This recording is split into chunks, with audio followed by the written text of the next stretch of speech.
to success, everything is going to work out. It's the Peter Pinho Show. On the road to success, I lost 5 aunts to cancer. It's a dog fight. My wife, 3 years ago, 7 legions found on her brain. It's a dog fight. It hadn't been easy. It's a dog fight. The road hadn't been success. Like, it's just a paved road, and like each he go this way, it's been rough. It's been crooked. It's been hard. But I made up in my mind that I will get a reward for the pain that I go through. I will not stop in the middle of the process. I will not be defeated. I will not be destroyed. I will take everything that happens in my life, and I will allow pain to push me to greatness. You will not break me. You will not stop me. You will not defeat me. The only way I lose is if I quit. It's going to be a dog fight. So if you're ready to quit, then don't get started. If you're ready to quit, don't get started. If you're looking for this easy path, don't get started. If you think they're not going to close the door on you and say no 1,000,000 times, don't get started. But every time they close the door, I just get excited. Why? Because I am not a no. I'm one yes away. You can't keep telling me no forever. You can't keep denying me forever. This type of energy, this type of passion, you can't stop it. You can contain it for a while, but you cannot stop. This is life. Shout out to Bass Rap. It's the Peter Pinho Show. Hey, yo, Hunter. Roll up another one of them congressional blunts, brother. He was gonna get his laptop fixed, but Hunter got high. He wasn't gonna show all them dick pics, but Hunter got high. He should've let Hillary bleach his whole hard drive. Yeah, hey, Hunter got high. Hunter got high. Hunter got high. He wasn't gonna mess with the hoes, but Hunter got high. He was gonna take them all out on the boat, but Hunter got high. He's the smartest man Joe ever knew in his life. Yeah, hey, till Hunter got high. Hunter got high. Hunter got high. La, da, da, da, da. He was gonna go visit his dad, but Hunter got high. He thought he had a secret stash, but Hunter got high. I don't know what pisses off. Let me turn this off. Well, that settles it. We're not going to be invited to the Colbert Show, that's for sure. I don't know what pisses people off on the left, but to see a black man singing about Hunter on the right or the left. I swear to God, that video pissed so many people off. Talking about pissing people off. Hey, guys, if you're watching this Peter Pinho Show, we're back week 2. Phil's back with me today, and I got the Jim Morrison of the millennial, Corey. Mr. If I was a woman, or if I was gay or a woman, he'd be my love interest, but he's too young. I beat Jim Morrison. I made it to 28, goddammit. Yes, you did. And you got through New Haven a couple times. So. Yeah. Without getting arrested. I was about to say, never been booked. So all's good. And you were around the corner for where Jim Morrison got arrested at the Trinity. Yeah, the former New Haven Bowl of blessed memory. What was that bar? Was that you guys with Trinity? Was it Trinity Bar? Yeah, Trinity Bar on Orange Street. Not that Street. far from the New Haven Coliseum where Jim Morrison got fired. Yeah, or arrested. You know what? That bar's when we play there, it is jammed. Yeah, Corey said hello. Yeah, so talk to us in the chat. I'm going to put the link in if you want to call us. Let me just do this. Copy. If you're watching, if you're on the podcast, obviously you can't call us. Here's the link if you want to call. There's no phone number. That's the link. Just hit the link. The old show had a phone number. Yeah. Yeah, we're not. We're actually high tech now. We're not. I was gonna say we it's a new age. It's a new dawn. It's a new age. Day. Yeah, I'm stuck with Fred and Barney in the past, so it's. Phil would still do this. Yeah. Which is good because it's still radio. Remember we used to do that in Naugatuck? That was the best. Oh yeah. So we have Corey here and his dad. Always together. Dad's his manager, but Corey, Corey's where can they get your music first of all? You can get the Dilemma, Corey Rieman and the Dilemma Band, the music on Spotify, Apple Music, where all places where music stream. You can check out our website, The Dilemma Band, where you can check out where to find all those streaming sources, where our next shows are going to be, etc., etc. You don't have to whip me now. I got through all the whole spiel, right? You did. I would slow it down a little bit, but you did it for the most part. They can. It's going to get replayed. They can rewind it. Okay. Yeah. And check him on YouTube. He has actually a music video with Mickey Mouse. Yes. Or Steamboat Willie. Yeah. Yeah. Steamboat with yes. We no, saw nothing. the event. If you saw the event and you were a woman or a gay guy, I mean, it is a. Yep. Oh, Mickey. Is Yeah. that the racist Mickey? Yeah, Is that the racist Mickey? That's No. No, he did a music video for the Woo song when Steamboat Willie lost its copyright. I forgot the filmmaker's name. I'm sorry for the guy. If you can just share us.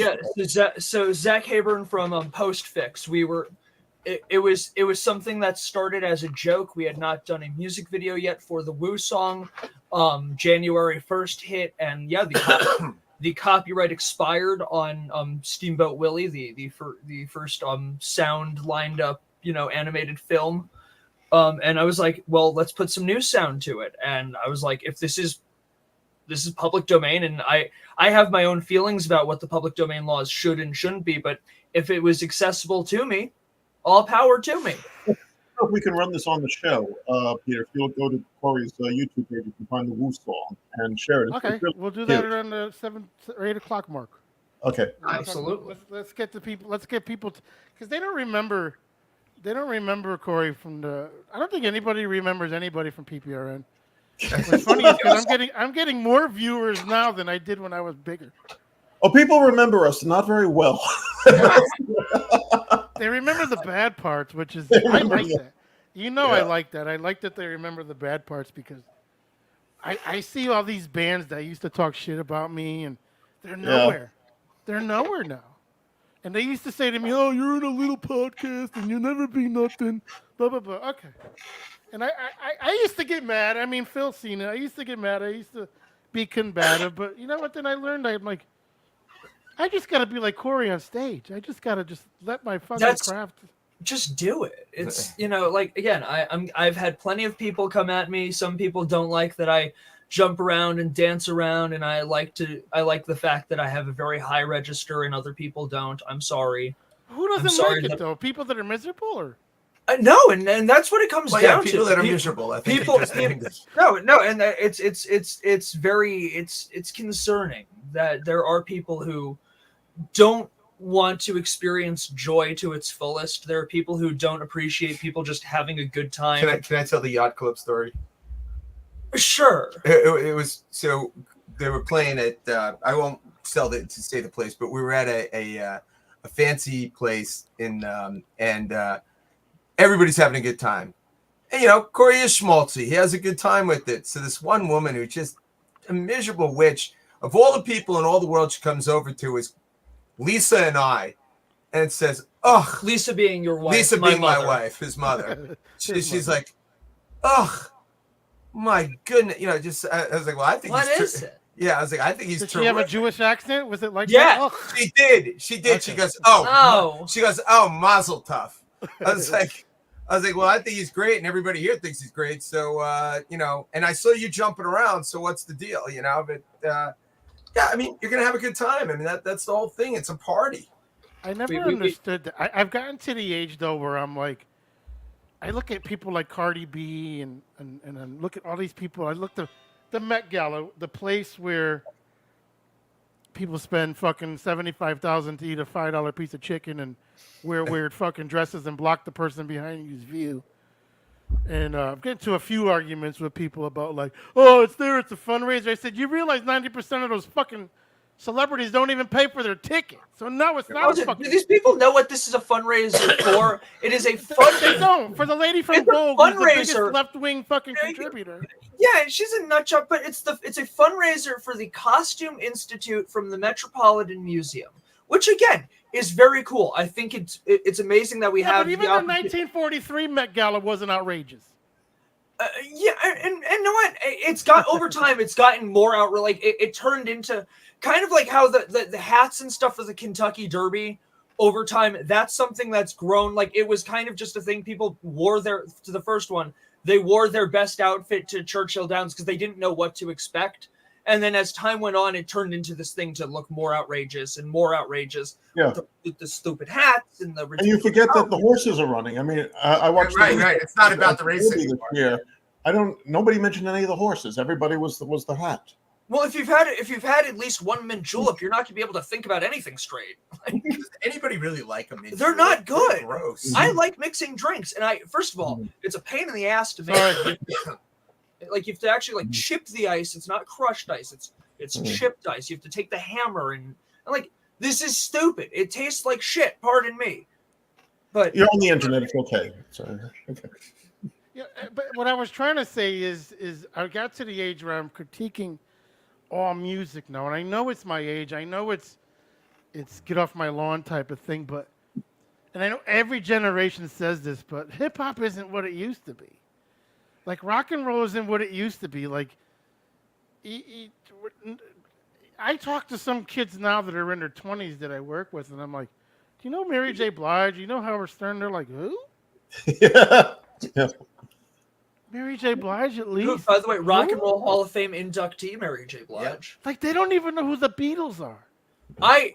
Okay, this is probably the greatest moment of me just absolutely being a scumbag. But it wasn't even because this, and you'll learn. There was this girl who wanted to see me, and I was really not interested in her. I found her to be dull. And she comes over. Why? Did she have a good job, Corey? And she went to No, she wasn't even. This is years ago. This is like 10 years ago at this point. And I bring her over. We're in my studio. She sees I have a picture of the Beatles, and she's like, "Who are they?" I'm like, "You're joking, right?" Like, seriously, who are they? I'm like, "The Doors over there." He really threw her out. I literally said, "You can leave if you don't even know who they are. There's no purpose to this continuing forward." Couldn't you have educated her though, and brought her into great music? You can only talk so much sense into a stone. Oh, jeez. It's true though. Are you still in touch with her though? I mean, and if you are, what's her phone number? You could. I have a very good habit of once I'm done. I get rid of them. I block them. There are people I don't get. There are people who are like, "Oh, I talked to my ex." I get there are some relationships that probably just should have never been a relationship, and it's like whatever, we tried. But some of these people, you're in a relation, or you just don't like someone. It's like, why are you putting yourself through this? There's no reason for it. Are you stupid? So Phil, should we do a Joey Fatone moment? All right, go for it.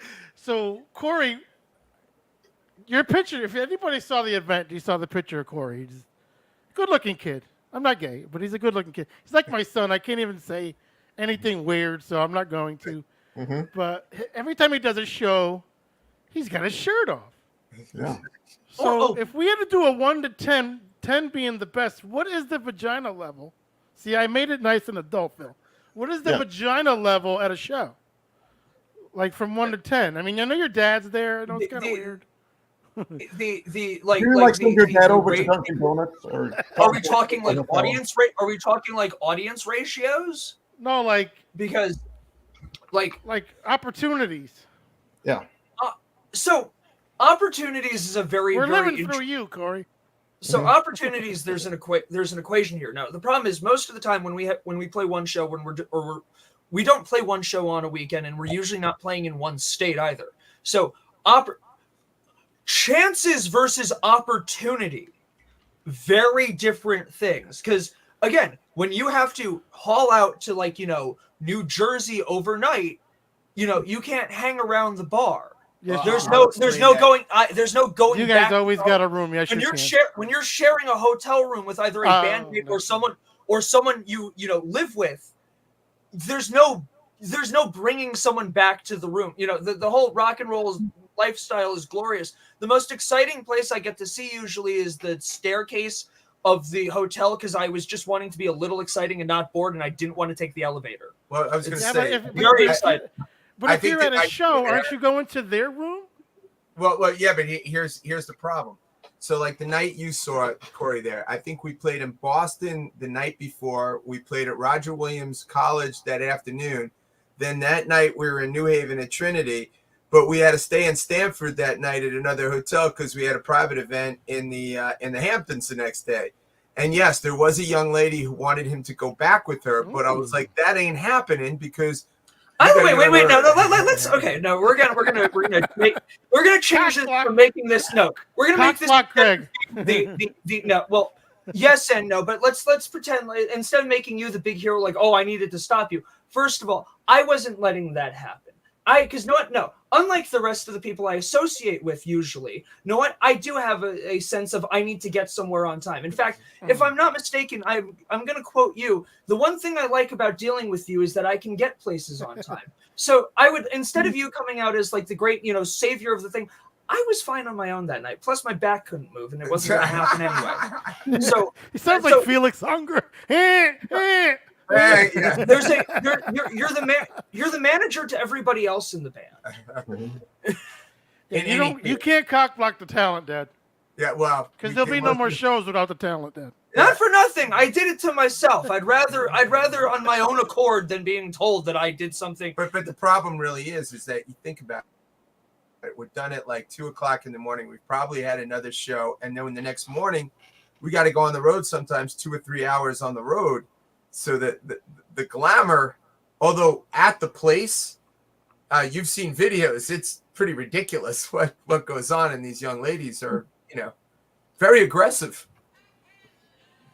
Well, Corey, do you actually share these young ladies with your dad? I mean, it's no. Lisa's next to me. They'd be selling wings of the house if he got doing it. He's not doing anything. He loves his wife. How dare you? I do. Okay. Lisa, I know. You can't ask that. You can't ask that. After 50, we can't ask those questions. It costs too much. Even if you want to, it costs too much. Hey, 35 years of marriage in 2 weeks. May 28th, 35 years. So we're doing good. You know what? I'm with you there because the older I get and the longer I stay with Ricky, it's like, I don't know if you guys know, I had that almost life-death sentence a few weeks back, and all I thought about was never seeing Ricky again. What happened? You didn't hear? No. So I was driving. I bought because I'm old, and I have grass now. So I bought a riding mower because Ricky found a really good deal. So I bought a riding mower, and I'm not lazy. And I got this. I said to myself, I will never be lazy. And I got this one day. I got really lazy. So there was grass growing around my recycle bin and my garbage can. I said, let me push the riding mower let me push the garbage can with the riding mower to get the grass. I ended up being lazy. Okay. So what happened was the riding mower drove up the garbage can, was facing up like a rocket, and I blacked out. And the only thing I remember is the riding mower must have flipped and was coming at me, blades are spinning. So I work out now, and my doctor's got me on testosterone, so I'm like a beast up here now. Look at you. Yeah, actually, I'm getting bigger. So,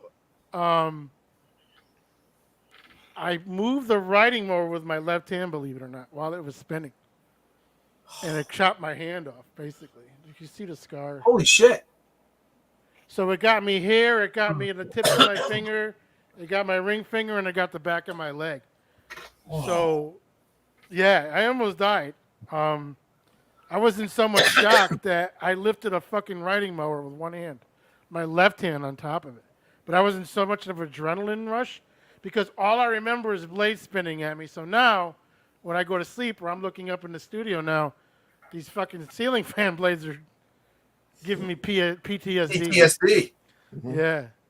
But the only thing I remembered was waking up and making sure my hand wasn't gone. And then the second thing I said was, I can't picture my life without Ricky in it. I know when you're dead, you're not going to know. But still, I can't, I'm at that point in my life where I don't even know what I would do if Ricky's going away in a week. Which We're is fine, showing- you know. I have golf friends down here, and I got my show, and I can do stuff. You know, I'm golfing now again, so. But still, I've become not cockblocked, but I've become a mess. Like I can't imagine a day without her. But I can't stand being around her sometimes either. But I just, you know what I'm saying? But that's just what married people say. But I love her company all the time, and I just can't imagine. Like every time I go out with my friends at night down here, oh, Ricky's coming, and you know what they're saying. Oh, Ricky's coming. Yeah, she's my friend. She's the one that will always be my friend. When you know me and how fast I spin friends around. So you know what I mean. So it's like she's always been there for me. So I get what you're saying, Craig. So, yeah, it's true. you know what I mean. So Corey, if you ever can get that kind of love, man, you're too young right now, though. You haven't lived until you got a Q-tip down the head of your penis. Oh, jeez. Just saying. Just saying, buddy. You don't. If a doctor comes out of the room and he's bringing a Q-tip, and your ears are clean, Corey, you better run. Well, You got some very bad disease.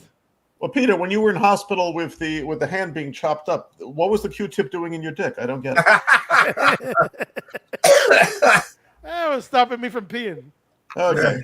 All right, here we go. No, I had the Q-tip thing when I was back in Bristol, Connecticut. Was the fucking get a disease capital of the world back then. And how has things changed from that? It's still the same? Is it still the same? Yeah. Oh my god! I caught. There's a club that was. I don't know if you guys remember, but it was called Rumors. But it's a Walgreens now. Okay, I don't. It's by the Boulevard, by the Boulevard. I know what the But Boulevard. they used to have the Kids Club there. 95.7 used to broadcast live. And man, if you didn't score there, you were either gay or just weren't interested. That was like on Long Island. You had OBI. There's no one who could go home alone at the end. No, booze and coke back then. That was the thing. And then diseases. Booze and coke, and then the clinic. And then the clinic. Yeah, that's what it was. I mean, it was so bad that I caught crabs and didn't even know for like a week. Oh, Jesus. Until my ex told me, "Hey, I got crabs." I'm like, "Oh, shit." Whoops.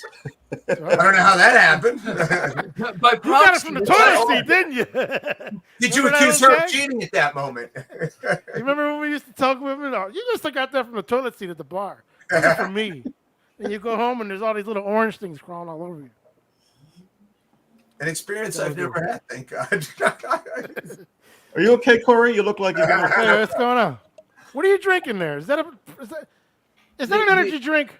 The greatest beer in the entire world from the Alchemist, Heady Topper. The Alchemist, right in Stowe, Vermont, the beer capital of the world, if you ask me.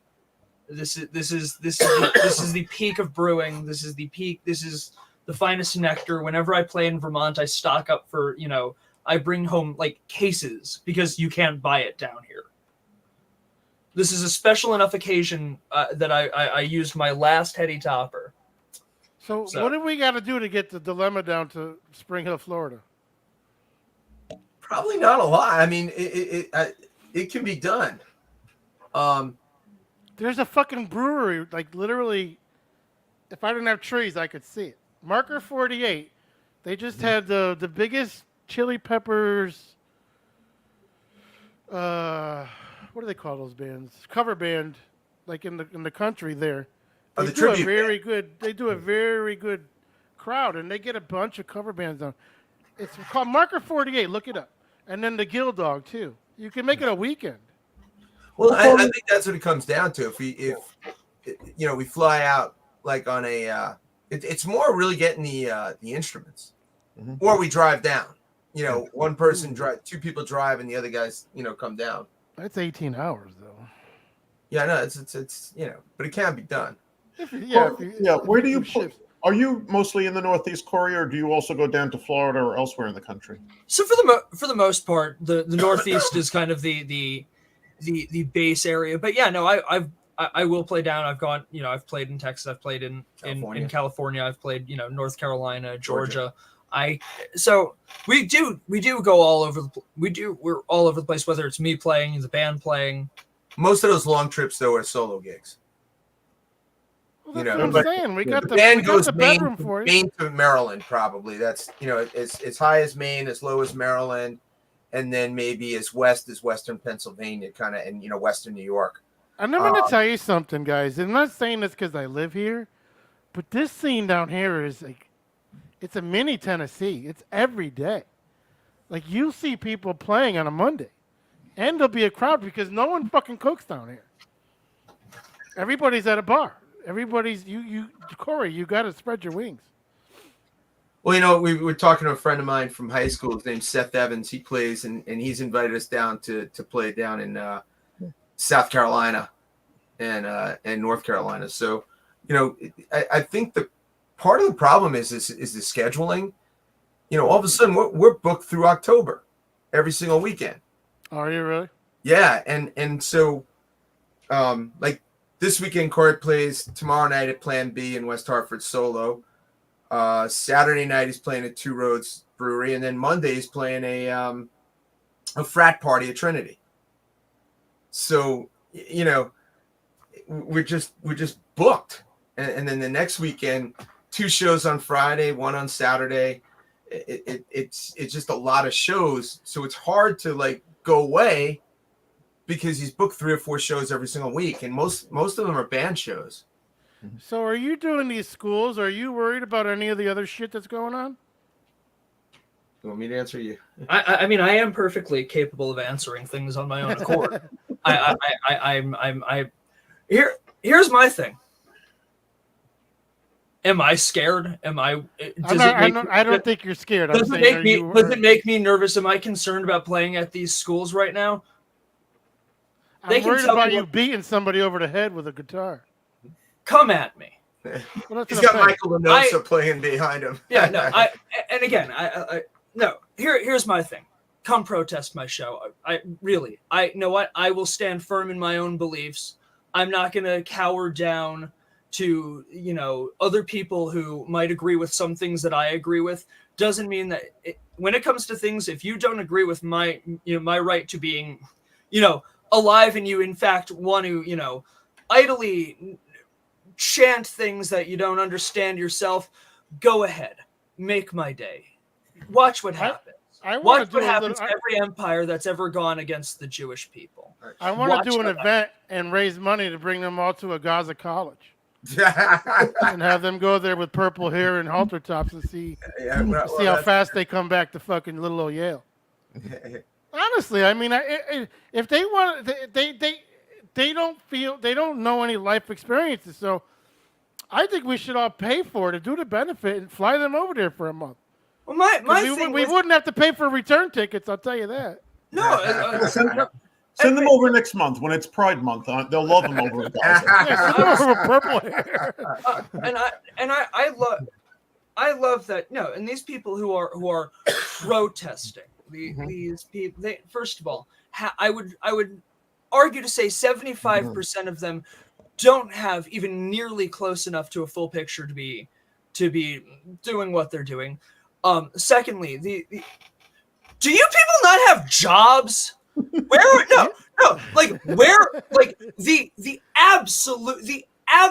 audacity, the privilege.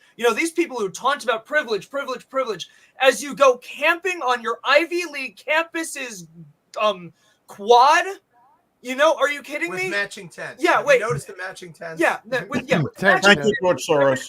Yeah. So again, the absolute privilege that these children playing terrorist dress-up have is mind-boggling to me. And you know what? They're going to complain when they can't get jobs, when they No. They are going to have jobs. They're all going to have jobs at the fucking wing of the fucking president. These are all people that are grooming to be some kind of staff at the White House. The only staff they should be is a spring break for them, Corey. On this country that should be eliminated. This is spring break for them. They're using this war right now no one's seeing that this pattern has happened 4 years ago. And this is spring break for them, and they're unfortunately using your people's, it's always crusade the case. to your people's crusade. They don't even know where Gaza is, bro. Like Well, if Gaza was if Palestine was smart, they would kick out fucking Hamas, and they have oceanfront property. They would have Trump come over and build a bunch of casinos. One of the most beautiful beaches in the world. They would build. They should build casinos. Trump. That would be great. Trump building casinos on the Gaza Strip, and then people being rich.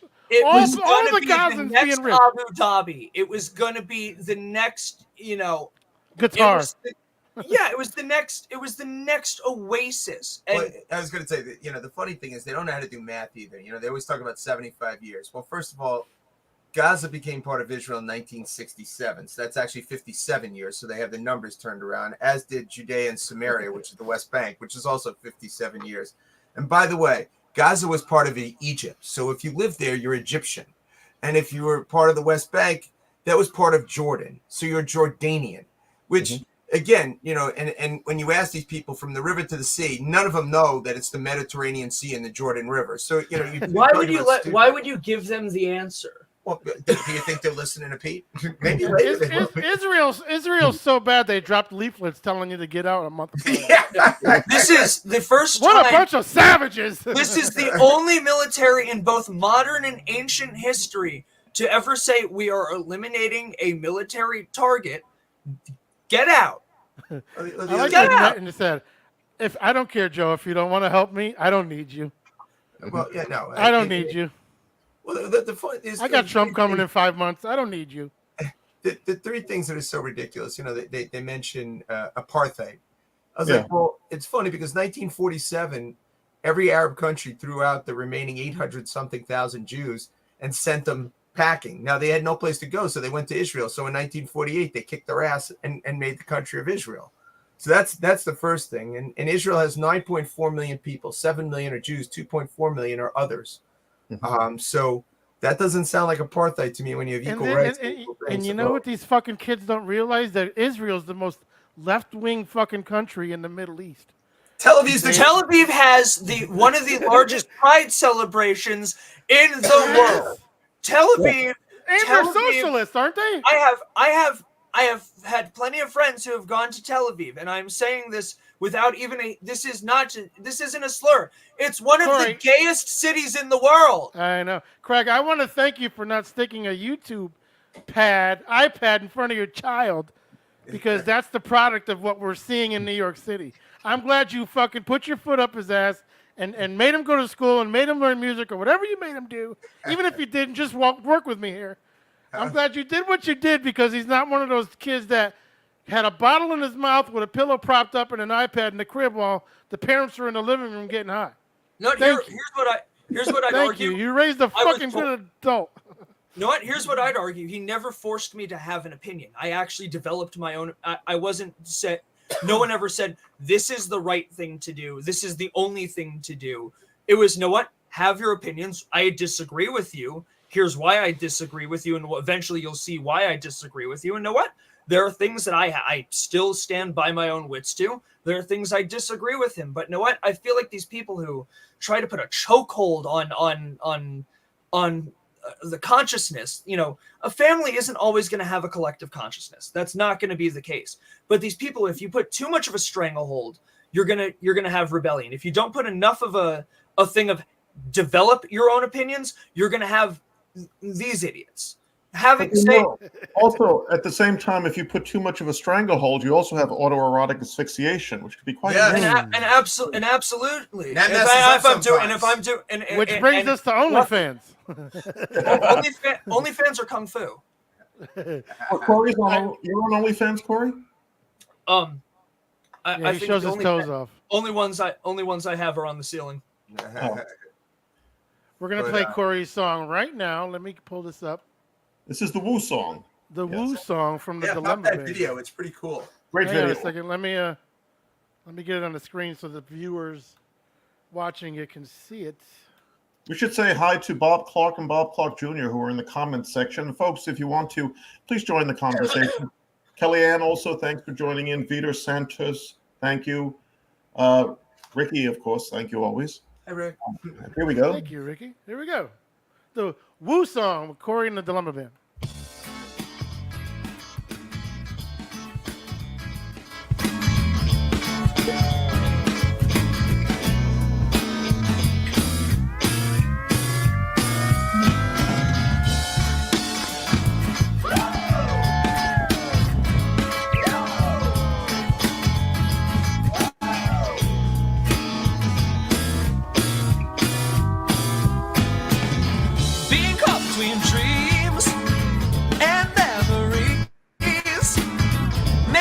decide that yesterday's today was once a tomorrow.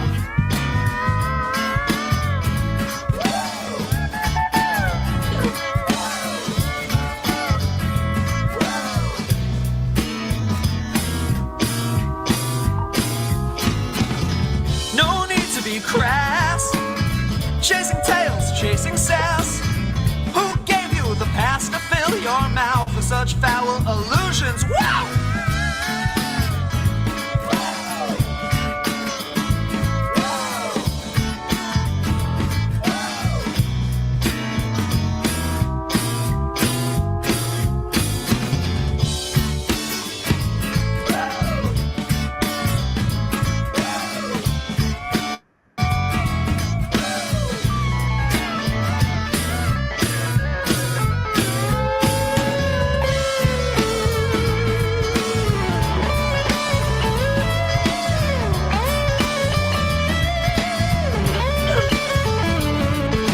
Sometimes it's what you need, sometimes it's what you want. Sometimes it's what you need, sometimes it's what you want. Sometimes it's what you need, sometimes it's what you want. Sometimes it's what you need, sometimes it's what you want. Sometimes it's what you need, sometimes it's what you want. Sometimes it's what you need, sometimes what you want, yeah, yeah, yeah, woo,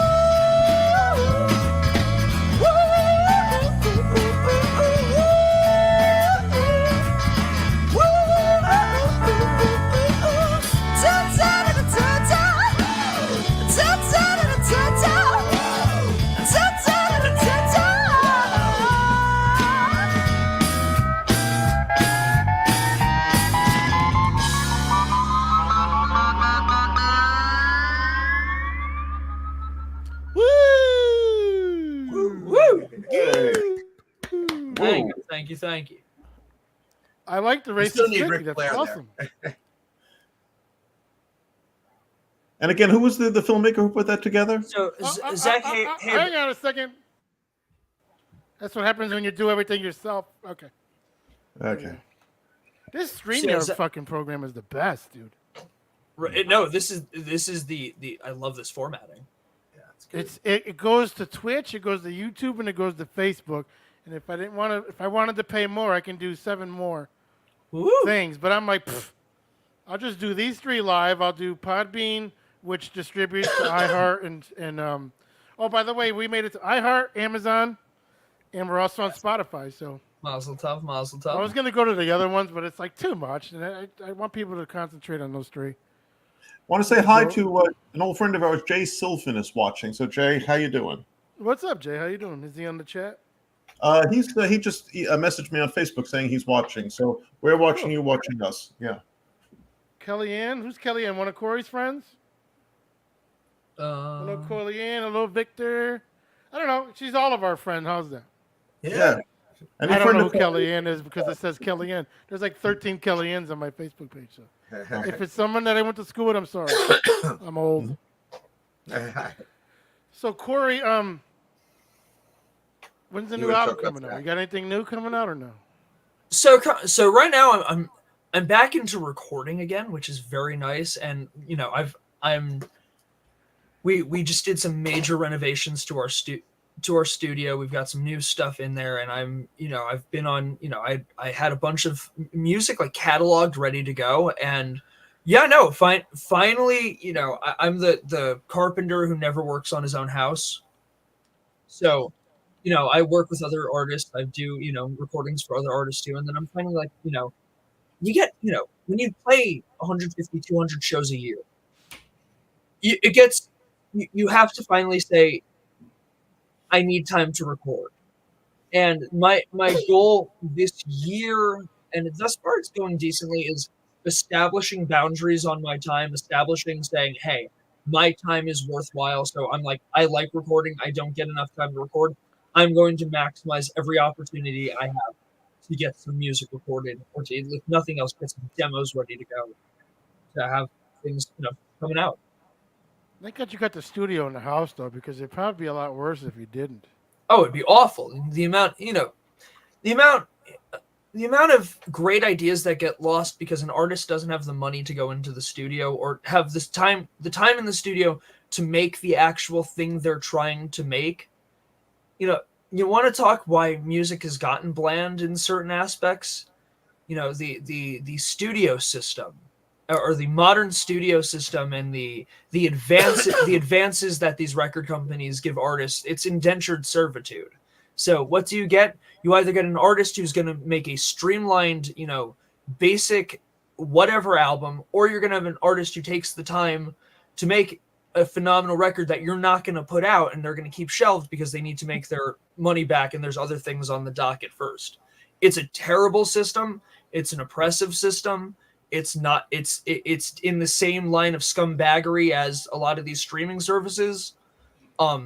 You know, I think I'm pretty fair right down the middle on my causes, and maybe I have some biases as an artist, but you know what? The way that studios, the way that record labels of all shapes and sizes go, it's an oppressive system. And if you can do things yourself, if you can be reliant on yourself and you have the courage to say, you know what?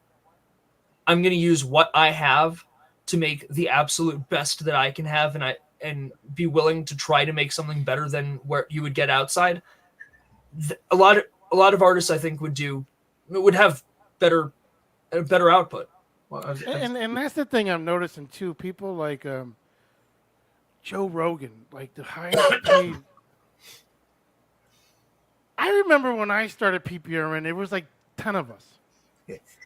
You know what I mean? And I'm not really upset about the path that it took and what we did and who I met. I met all you, especially you three. I don't regret anything. I'm sure if my head was a little straighter and if I wasn't, you know, as much of a partier or whatever. I'm not saying I could be Joe Rogan type money, but I don't think he's funny or interesting at all. So I hear what you're saying. Like, you got to go out and do your thing. But where do we have to be sitting? Like at a park or something? And somebody walks by and says, "Here's $250 million.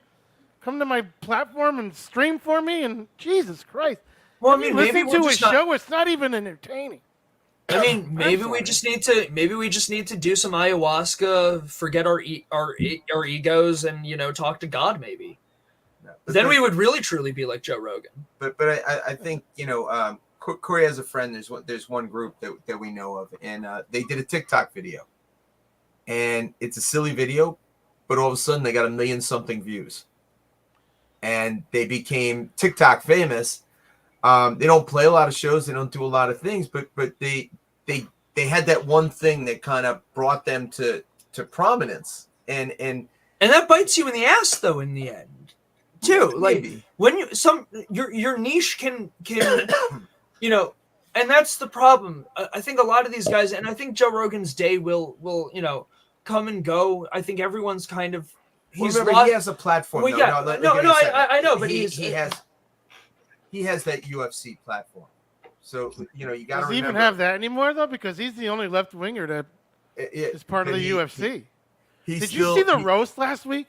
Yes. Yes. He had the best. That guy, Dana White. Dana White. He had the best line. He's like, "Shut up, you fucking liberals." And it wasn't even, you don't even have to be into politics or not. Because I always said I'm not going to go deep into politics in this. But for him to say that in that theater in L.A. and everybody was just like, well, remember who was interviewing him? It was Tony. He was doing fake Kill Tony. Which, by the way, that has been my, like, lately, I cannot get enough of Kill Tony. It's so bad, and that's what I love. But also remember that crowd. Remember, Robert Kraft, Tom Brady, those guys are... they're all right. They're all right. They're all Republicans. Even the majority of the comedians on but Kevin Hart isn't. You know what? Actually, okay. You know what? I'm willing to be bold. I'm willing to just say my piece here. I hate Kevin Hart. I don't find him funny. I don't find anything funny about him. Yeah. I think why the hell was he hosting the roast? He knows nothing. He sounds like an idiot. Every joke that everyone make, like usually in a roast, people get, dare I say, hyperbolic about the people they're talking about.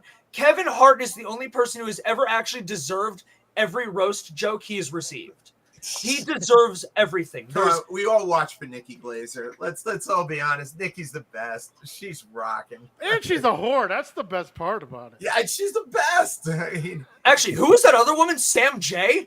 And, I thought Nikki Glazer is usually the most brutal of everybody. Then she comes in from left field, purposely left field, and it's like, whoa! As much as I hate Kim Kardashian, she had a couple zingers on too. Speakerphone up to your ear.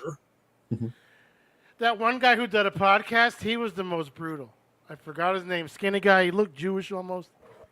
Oh, Schultz or what's it with the mustache? Yes, the mustache. He was skinny, but he just laid. Andrew Schultz, everybody. I think is his. He does a podcast. That's how he's popular. He's brutal. He was funny. Yeah, can we talk about this fucking?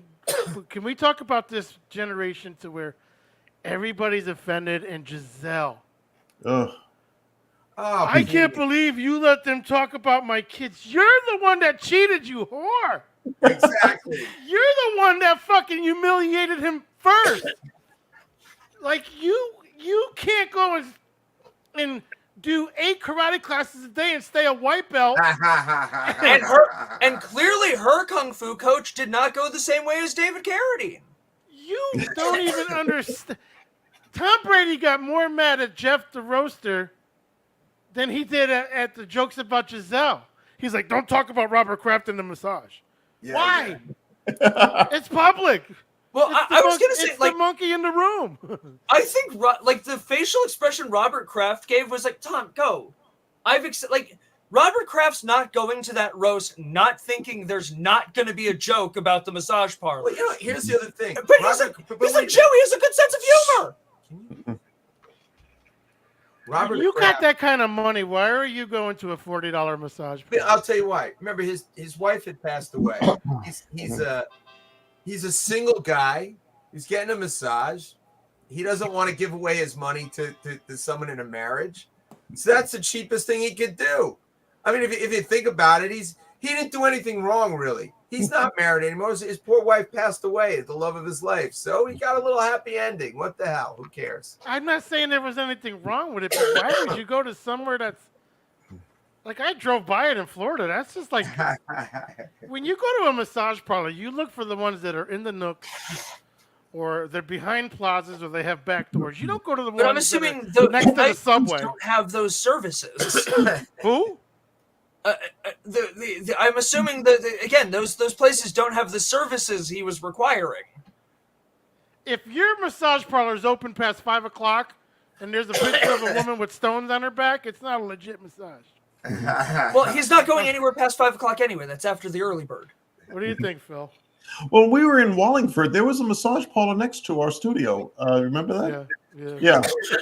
We never had them. In Wallingford, did it? From like 5 to 9, it functioned as the massage parlor, and after that, it was the headquarters for the Boone. Well, I don't know. They weren't there when we were doing the show, but they probably somebody came in after we left. They're probably waiting for us to leave. They had the same entrance, didn't they, or was that a dentist? The Boone. Our studio in Wallingford, it was either we shared an entry with a dentist or a massage parlor. It was a massage parlor. They were next door. They always put their mailbox open. That's right. Yeah. Okay, yeah, that's right. We had some weird studios, man. Yeah, like the one in Hamden. The one in Hamden was great. Hamden was nice because no one, like, I could talk shit, and if somebody wanted to kill me, they wouldn't know where we were. Yeah, it was by where the spaces. No, it definitely did have some vibes of had it been my first time that you had invited me on the show, had you invited me to that plaza, I might have been a little more concerned, but I know you, so everything's fine. That studio was actually one of the best. I was going to say, but that studio was cozy. It was cozy. Yeah, but that studio is like super legit. As opposed to like when you go to the house originally, I would think the studio being in Hamden, it was a business park. I think the basement studio though had a vibe. There was a vibe. There totally was a vibe to that. Like, because you descended into the room. Like you had an attitude change. You descended into the studio. You came in. Fireball. Absolutely, it was on the table. It was provided. You two weren't in part of Southbury. Like, I'm surprised Phil stuck around past the way he did. Well, Corey wasn't with us in Southbury, but Southbury, No. I was after Southbury. I came in after If Southbury. you guys went to Southbury, you'd be like, how does he still have a liver? yeah. Oh, jeez. We And the would guy- go to the yeah. liquor store prior to going to the. Like, you don't understand. We would handles the Fireball, like handles. Mm-hmm. No, they The used show to. was like this in the beginning, and then you could tell when we were drinking. Yeah, and you'd throw the bottles across the table at each other too.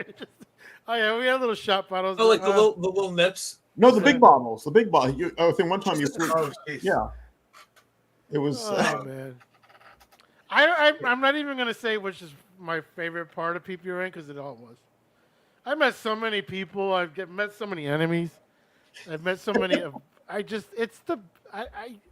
Well, I thank you for Dave Sheehan. Dave love Dave. Sheehan Dave's is one of the our best blessing of friends. And We Phil, love I was gonna say that so many relationship have formed Yeah. from PPRN. That's what gives me the goosebumps. Like, so many relationships formed. Like, you guys met Dave. Yeah, Dave's our buddy. We won a competition with Dave recently. Yeah. Oh, did you where? We went to trivia at In Cromwell, the name of that, Sam's not Uncle Sam's, but Sam's Billiards? Yeah, it's Sam. Oh, jeez. Is it not Uncle Sam's Roadhouse? It's, It's in Cromwell, right? Yeah, it's in Cromwell. Sam's gonna Is it up to appreciate. Berlin? But yeah, Is it's it- the pool Venues place. in Cromwell. I'll get it for you. Is it up to Berlin Turnpike? Oh no, not Chicago one. Sam. Chicago Sam's. There it is. Yes, Chicago no, not Sam's, one. yeah. Not one of the motel.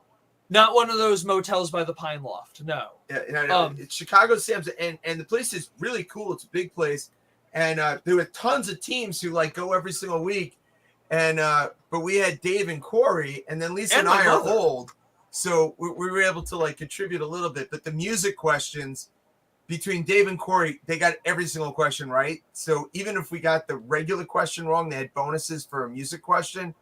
We ran the table. So Dave's amazing. I love trivia. Dave's been down here twice already. Believe that? Yeah, he told me when he was going last Yeah. time. We took him on a boat last time.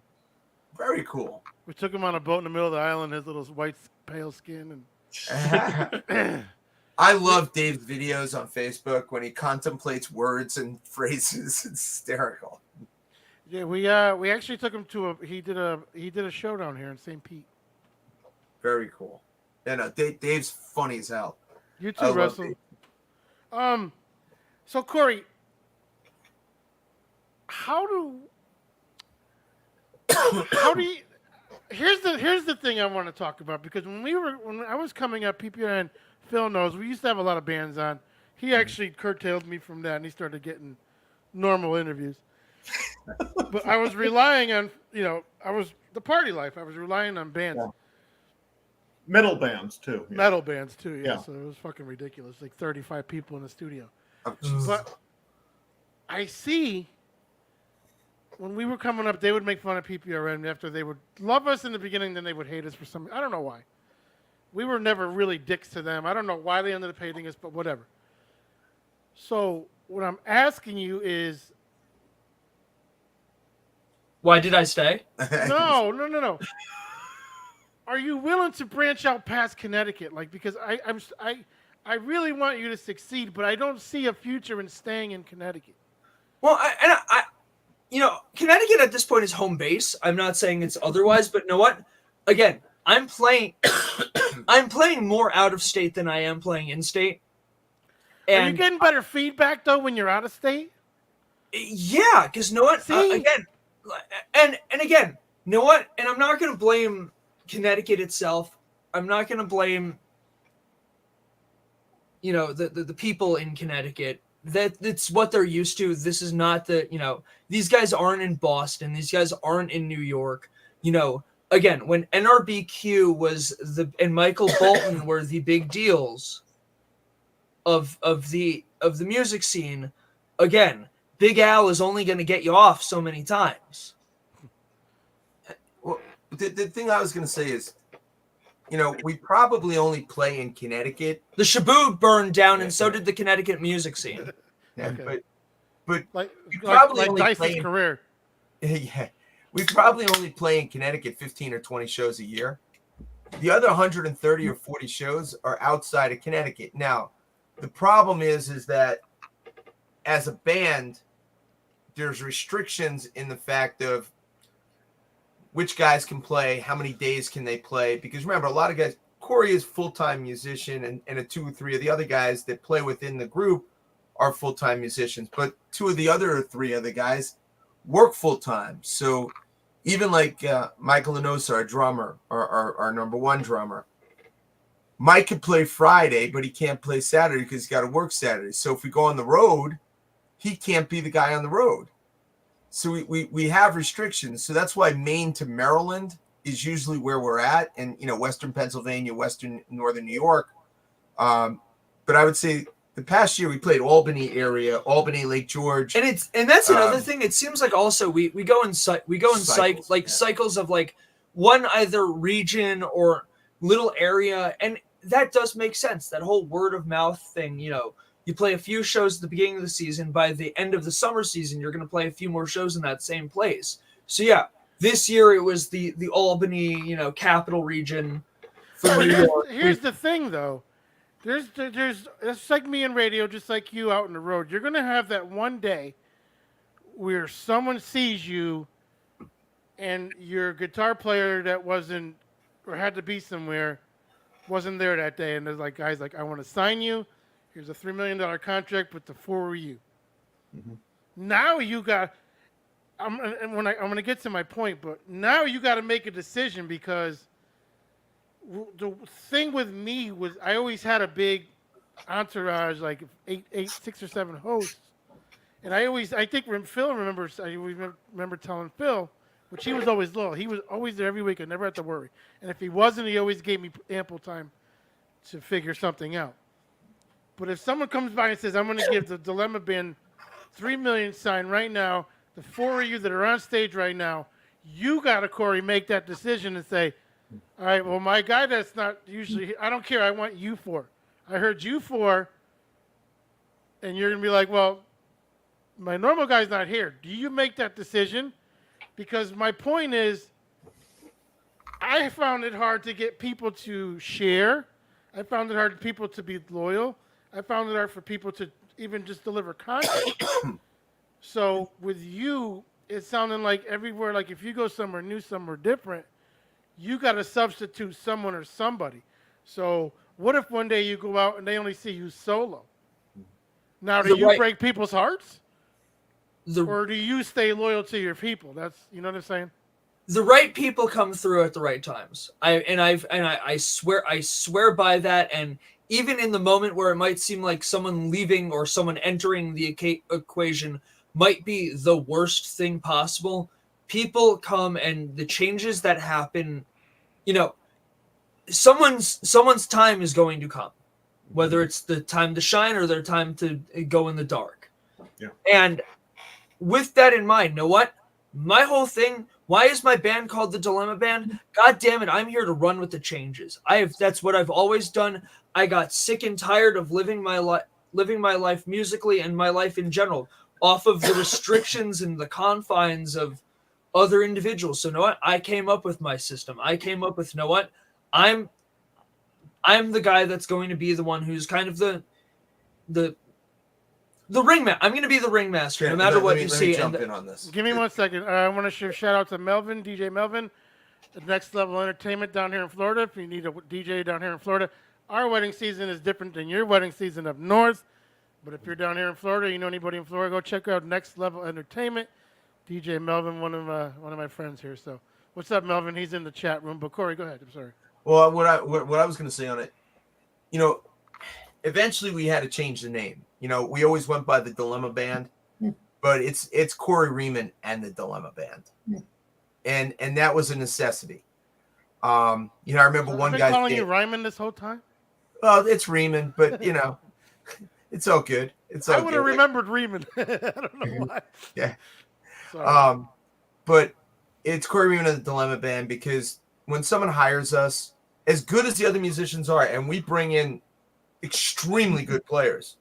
You know, Jack Tack is one of the best bass players you'll ever meet. Brother Dave, Davey Schultz is phenomenal. Great players.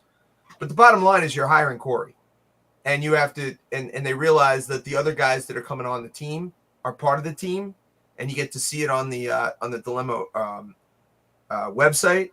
But we had to make it that it's understood. The leader of this band is Corey Rieman, and you're part of that team. Mm-hmm. And so I think some of the question that you asked, Corey's going to pick the guys that he wants to pick anyway, or the label, depending on what you're going to go with, is going to pick that.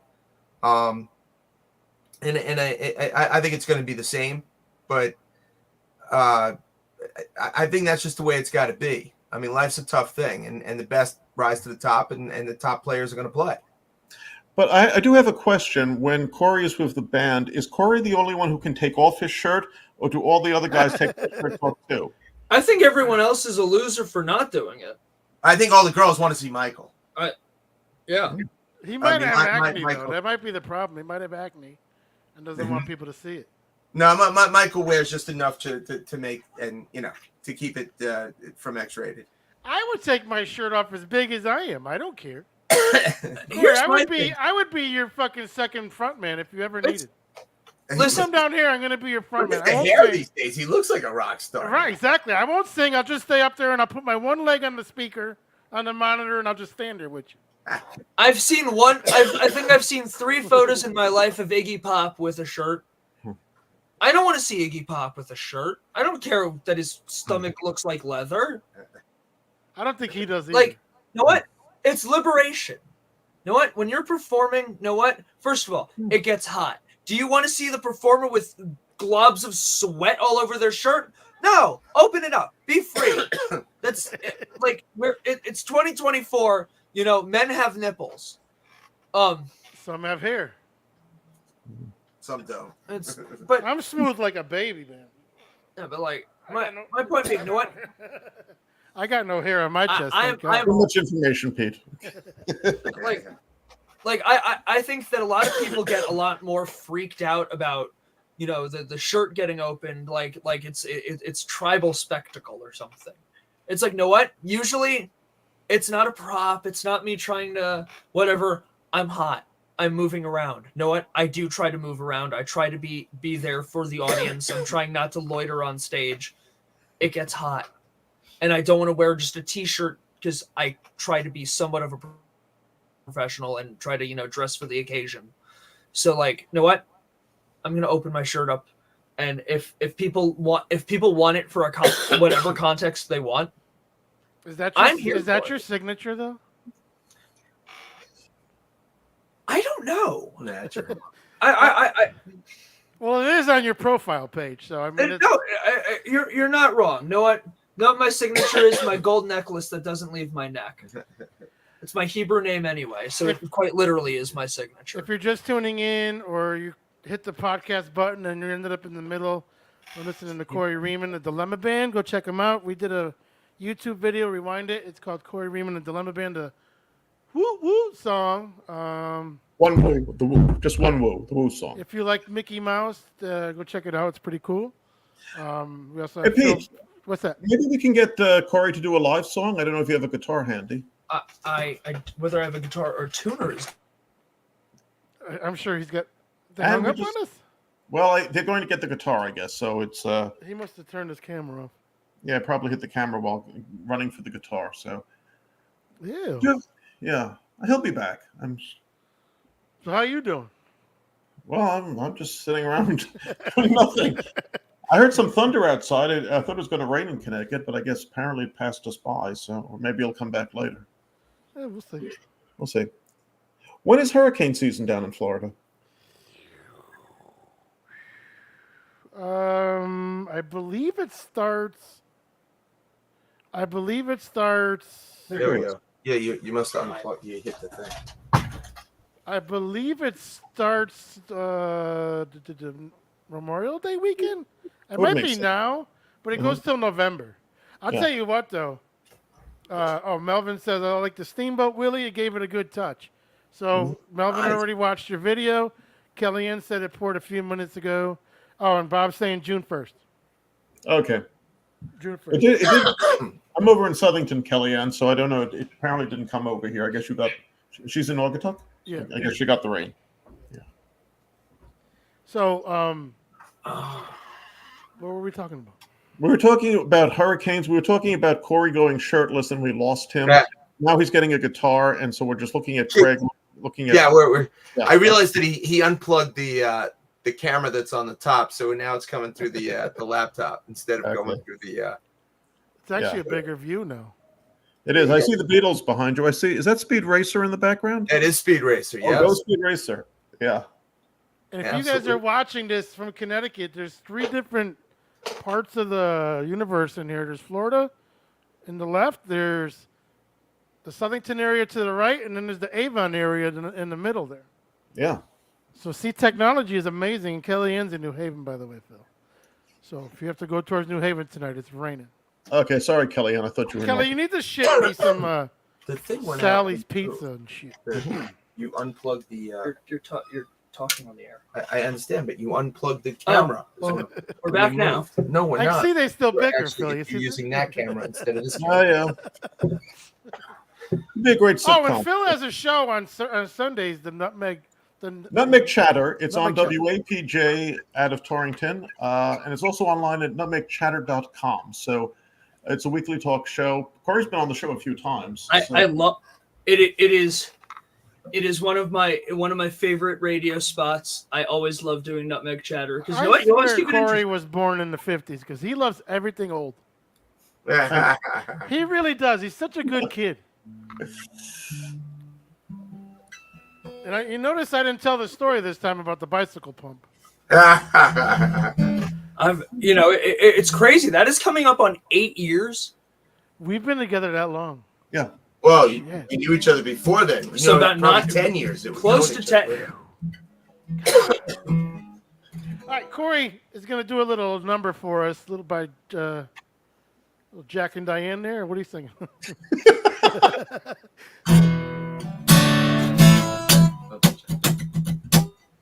All right. Y'all want to hear something I haven't recorded yet? Sure. Sure, go ahead. I put you on the screen by yourself. We're not on the screen, so. Perfect. Oh.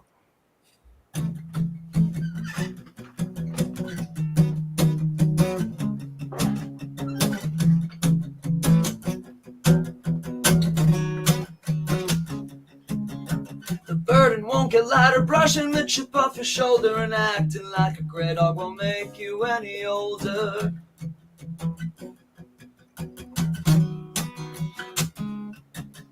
It's not so bright, banking on the power of the sun when the light of opportunity comes undone.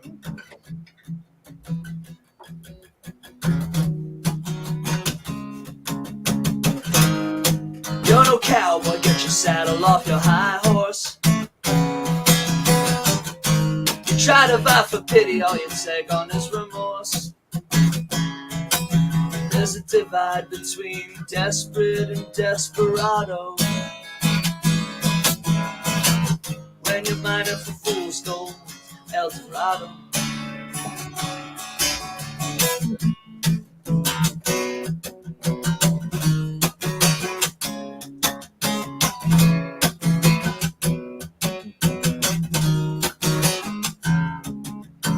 Settling on the bounty of others to find an I love. The reflection of the mirror has you backed into another.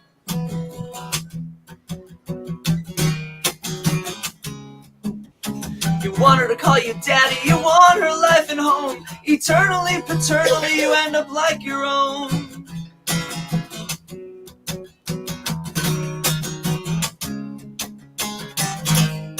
You're no cowboy, get your saddle off your high horse. You try to vie for pity, all you take on is remorse. There's a divide between desperate and desperado. When you're mining for fool's gold to El Dorado.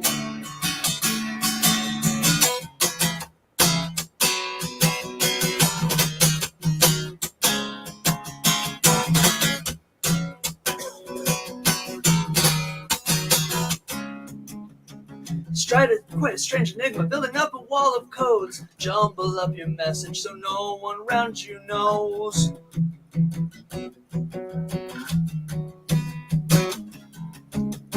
You've broken up your alibi, caught lying in your tracks. Overrun and overcome, there's no turning back. There's no turning back. There's no turning back. And there's no turning back.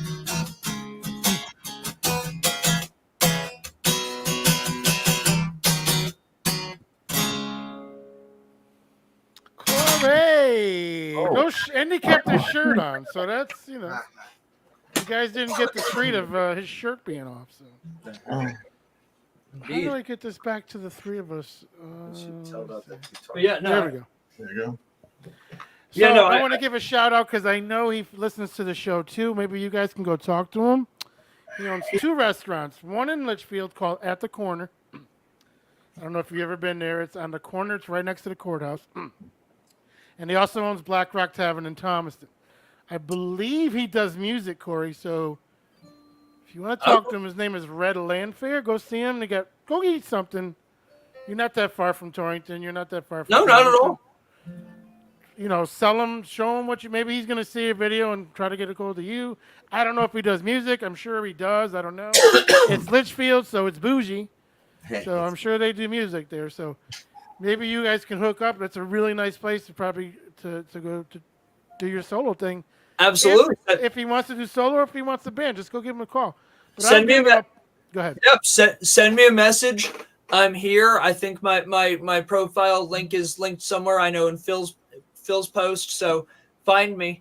I'm findable. I'm here. I will. So go check out At the Corner in Litchfield, and then check out Black Rock Tavern in Thomaston. Both are really good restaurants. Chef Red. Yeah. I'm actually on the Dilemma Band's Instagram page at the moment, and you're part of the Bikes and Beers tour. Yes. You're all over the Northeast. What's that all about? So the Bikes and Beers, they're not the bikes you're thinking. They're actual bicycles like that you pedal. And these guys they do a bike ride, not a bike race. You would need a different kind of permit for it to be a bike race. So Can it is it be a electric? bike ride. One more time. Can it be electric? Like an electric bicycle? No, electric slide. No, electric bike where I don't have to pedal. No, it can't. I mean, because my toes go numb like 3 minutes into any exercise. But yeah, these guys they find craft breweries across the country. And they have these bike rides, and you end up at the craft brewery, and it's a big party afterwards. So we're the band that's playing, we're doing the celebration. We're going out there having a great time. So like these guys are, finished off. They're on like the post bike ride adrenaline. They're pounding beers. I get to drink some of the best beer across the country. Like, what a time. Rock and roll, beer, and people who are there to just get down. And I don't know how these guys are standing afterwards, whether it's 15, 30, or 45 miles. Like, oh my God. And they have about 1,000 people every week. Okay, guys, where are you guys going to be? I'm sorry, I didn't mean to interrupt. Where are you guys going to be June 17th? You got a calendar over there? We do. I do. Hey, what's up, Jeff? Love you too, brother.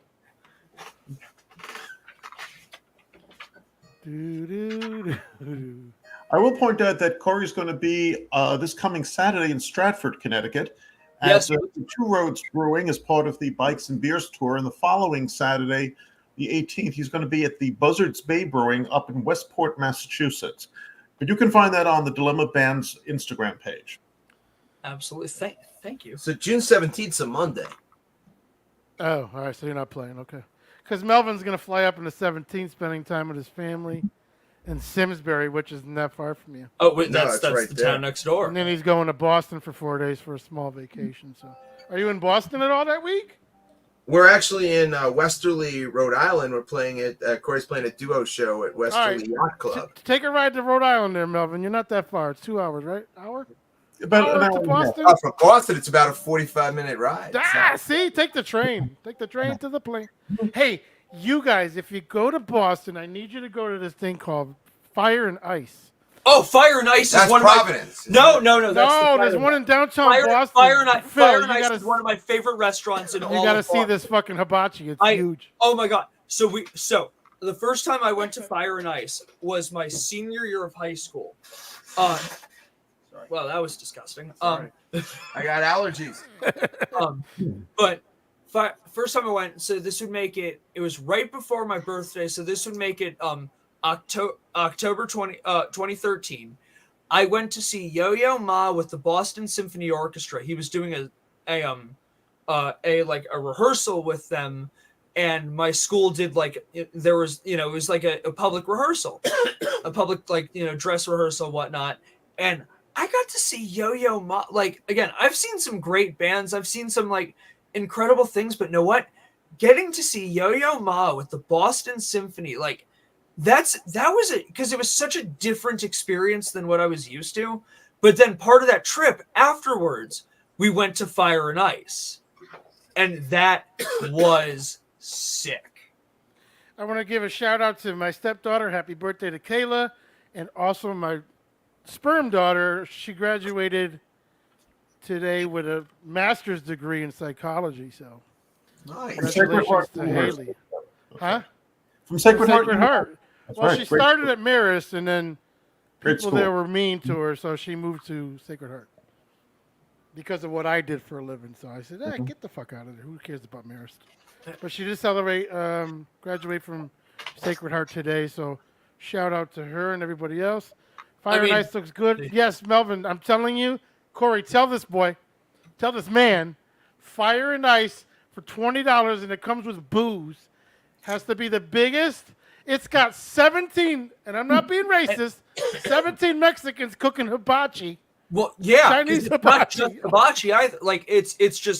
It's just grill, because it's not just hibachi. No. You got the hibachi, you got the Mongolian stuff, you got the Italian stuff there. It's just it's what can we fry on a grill in front of you? Let's do it. There's 4 different types of foods, like he said. There's They do Mongolian, dessert. There's American, and then they got the big fucking python punch bowls too. Yeah, no, in the dessert that they do on the thing, it's it's insane. It's all you can eat. You pay it's a little Melvin, bit of money. you gotta make a reservation, otherwise you'll be waiting. So this is my music scene this year. Ready for this? It's very unusual. Red Hot Chili Peppers with Ice Cube. Okay. Yeah, I'm gonna dig that. Loserville with Limp Bizkit, Bones, N.A.N., and Corey Feldman. I ran into Corey Feldman at the NAMM conference. Ask me anything. Weezy, what's up, Weezy? Corey Feldman's gonna be with Limp Bizkit. It was briefly for a few moments as our shoulders touched. We were the two Coreys. I felt like I was on what's his face, but less dead. And then Justin Timberlake. Hey, yeah. You see, he puts on a good show. I know, but you know who did a really good show? And I'm very surprised because I went to go see Billy Joel and Sting, and you know fucking Sting stole the show? Sting's really? Well, yeah, he blew away Billy Joel.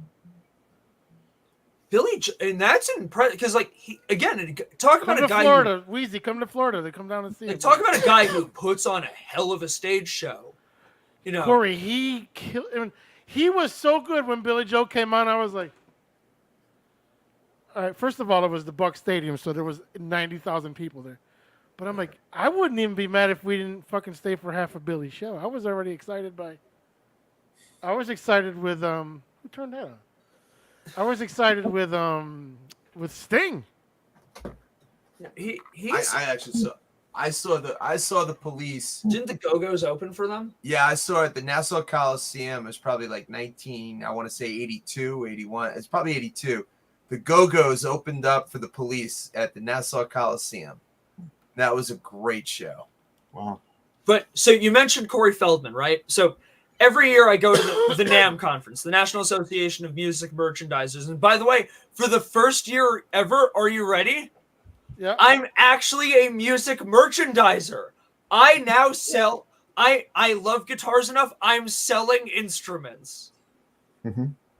But Really? we'll go back to that. But so I'm walking, and like the NAMM conference is pretty much like the everyone who's everyone in music and music gear is there. And I'm walking around, and I see some schmuck in a gold jacket walking around with a couple of models, and I'm like, who's this dude over here who looks like if Corey Feldman was actually Michael Jackson's kid? Is he any good singing though? 'Cause I find out 20 minutes later. So I'm friends with the guy. I play Lee Oscar harmonicas. I love the guys at Lee Oscar. Lee is one of the most incredible humans I've ever met. Shout out to Lee. Shout out to the Lee Oscar harmonicas. Dimitri and Aaron Antos. The whole Lee Oscar team. So I get a text 20 minutes later after I see this schmuck who looks like he's dressing up trying to be Corey Feldman, Michael Jackson. Corey Feldman just showed up to the booth. I'm like, no, that was actually Corey Feldman. It was insane. Let me tell you guys something too. If you can ever put a reverse osmosis water system in your house, we have one. Oh my God, do it! The water is like fucking sex. Yeah, we have the Culligan reverse osmosis system, the whole house filter. That absolutely. Oh my God, I put one in today. It's so amazing. Oh, I've been drinking this water all day. Yeah, no. Once you have that soft water system in there and the reverse osmosis, your showers are better. Everything's better. It's like a party in your mouth, isn't it? Oh yeah. Melvin went to see Billy Joe and Elton John in concert together in 1994. He was on stage with them with some tickets that he won on the radio. So I probably would have enjoyed Billy Joe in his younger years. I think he's becoming too political. I know what? I think Corey, he's hold on a second. I don't care if you have a political stance. Don't bring it to the stage. I was gonna say that's where I feel like he's usually pretty. He'll put. Know what? He's an old Jewish man. We have a term in Yiddish to grisher. Grisher means kind of to drill into you a little bit. Not like a nail, not like a screw in a nail. Like not that kind of, but like to drill into you a little bit. Billy Joel likes to he tries to stay away just enough. But he'll grisher his point in just a little bit into, and then jump away like he didn't do anything. Yeah, via Howard Stern show. Well, I was just going to say, he's part of the Howard grouping. Wait, you know? Where did they both, how old are they and where did they grow up? I'm just saying. That's my point. They're like, very similar people. They had a very similar, upbringing, lifestyle. Yeah, Long Island. You came 10 years later. Yeah, but 15 years later. Long Island, but Howard grew up in a black neighborhood, and he's more Jewish. You know nothing. He's more Jewish than any Jew I know. Okay, here's the deal with What's up, Red? Howard says he grew up in Roosevelt, and he did in junior high, but he went to Rockville Center High School. He was in Rockville Center, which is not. He makes it out to be a lot worse than Rockville Center's a nice Rockville town. Center. Is very nice. He's full of shit. He did though go to Roosevelt in junior high. So did you see the? I don't. Well, my wife listens to Howard. I caught a second of it, and I'm like, who the fuck is this guy on the radio anymore? Oh my God, Joe Biden, you're the dad we need, and then fucking Drew Barrymore. Oh you should be Mamala. What the fuck? What the fuck? I understand. I understand the whole Howard thing. You were mental. You got help, and you grew. I get it. We're all older. Yeah, but I stopped listening. Fuck. To Thank you, Rich. Well, I stopped listening. I will not pay, and I was the biggest Stern fan there was. I bought even his terrible videos that he made. What are you going to say that Buck Bongo Fiesta isn't a cinematic masterpiece? Yes, Buck Bongo Fiesta was a phenomenal show. No, I used to buy all his crap. Woman of the Year. I don't even listen to him anymore. The 1996 New Year's Eve tape. Like we're talking cinematic. I watched that with your grandmother actually. Red said he never listened to Stern. I don't know if Red, if you just tuned in, I plugged your restaurant, so because I love you. But Rich Leo likes the new show, and Adam has been a fan since I've been on Chaz and AJ. So Adam is so loyal to PPRN. I think he was going to go into therapy when we quit the last time. So thanks for coming back, buddy. So he has the coolest piece of Howard Stern memorabilia. Are you ready for this? Okay. This record is what, 45 years old at this point, coming up on it? At least. This is when he was still How Weird Stern. When he was in DC, it was How Weird Stern, 50 Ways to Rank Your Mother, the LP, featuring Neil Young's Cat was one of them. I Shot Ron Reagan, I think is my favorite track. You had Unclean Beaver, the Leave It to Beaver parody. I mentioned Neil Young's Cat, right? Yes. Yeah. It's dreadful, but it is phenomenal though. It is like this was Howard and Fred being this is pre-Robin. This is pre-Robin. So like this is Howard and Fred being like, well, actually, I think like my age essentially. Well, I was right? going to tell you, I think they might have done that really in Hartford because that's where he met Fred, was Hartford. Well, they came up met with Fred in Hartford. They had the money to do it because of DC. Yeah. And I'm not saying he should be still doing Howard type of stuff, but you can't. Like when he started bitching about Trump and when Trump said grab him by the pussy. Like Howard, you used to throw fucking bologna and mayonnaise at women. Yeah, I was gonna say, Shut the fuck up. Where I agree with you 100% on that side. It's like you've got to choose your battles here because of what you've done. Howard's a sellout. And listen, I'm gonna defend Donald, who I've whatever. He was his friend. He invited him to his wedding. Yeah, he was at his wedding. Yeah, and they were friends, and he did his show all the time. Okay. Yeah. Now, you don't have. That's what we're mad about, Corey. We don't care what your beliefs are. Yeah, your dad's right. But no, I'm here with the on some of the integrity argument because you know what?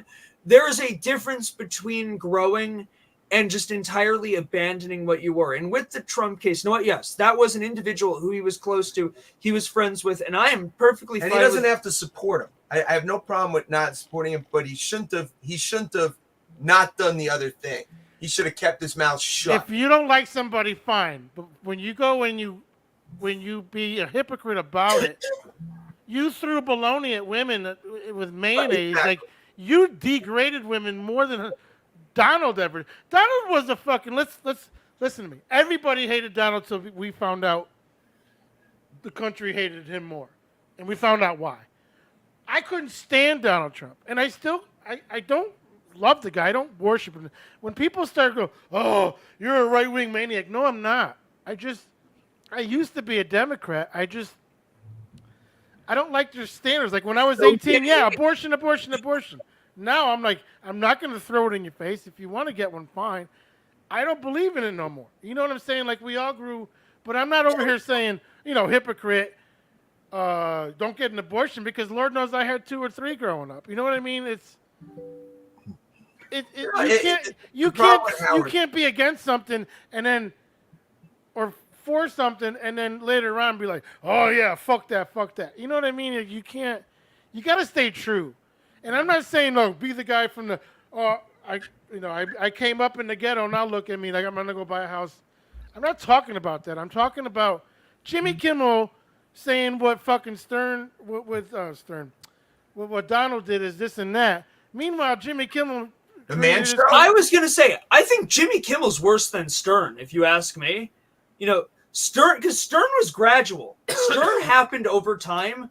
Jimmy Kimmel went, he was the guy from the Man Show. He was this, that, and the other thing. His kid got sick, and all of his audience members didn't like him being, having a little bit of edge. And he, you ask me, the guy who really is the sellout, it's Jimmy Kimmel.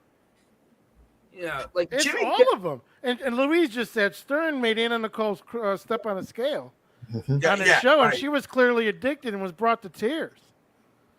All of a sudden he's like grabbing by the pussy is bad. Fuck you. I hate when Ricky listens to him. I'm like, I gotta go in the other room. Guys, I think there's a little bit too much negativity going on right now. Maybe we need some positive vibes from Corey. Maybe another song. Phil's always been that mediator, isn't he? Yeah, just to move things along. He's got the wrench or no? You got the wrench today? I got the wrench. I You got the this. wrench, He's got the wrench. There you go. Yeah. You guys want to hear another song from Corey? Let's hear another song from Corey. If you guys are in Connecticut, go check out. What's your next show this week in Stratford, right? Yeah, Well, actually, tomorrow night. Tomorrow night I will be at Plan B in West Hartford. That's You not the day after drug, by the way. It's a burger joint. It's a burger joint. Yeah, no, that's It's not Planned Parenthood. He's not going to be. yeah. upset. Just as we just went off on all of that. Yes, no, this is In West Hartford. Plan B, the burger joint In West Hartford. in West Hartford. In West Hartford. Is that in that little square? No. No, you're on it's right near like Boulevard. Like you're on like Park. It's not near Whole Foods, right? No. No, no. You're It's more on the you're not Hartford far border. from it, but like It's When more I on the worked at Hartford. iHeart, we did a lot in that square. Yeah, no. you're not. It's not Blueback. Yeah, no, not. Okay. in Okay. Blueback. Okay. You know, Okay. When you It's said close to the the like, Hartford. Okay. And then we're on Friday. Friday I will be eating dinner with my rabbi. Okay. Okay.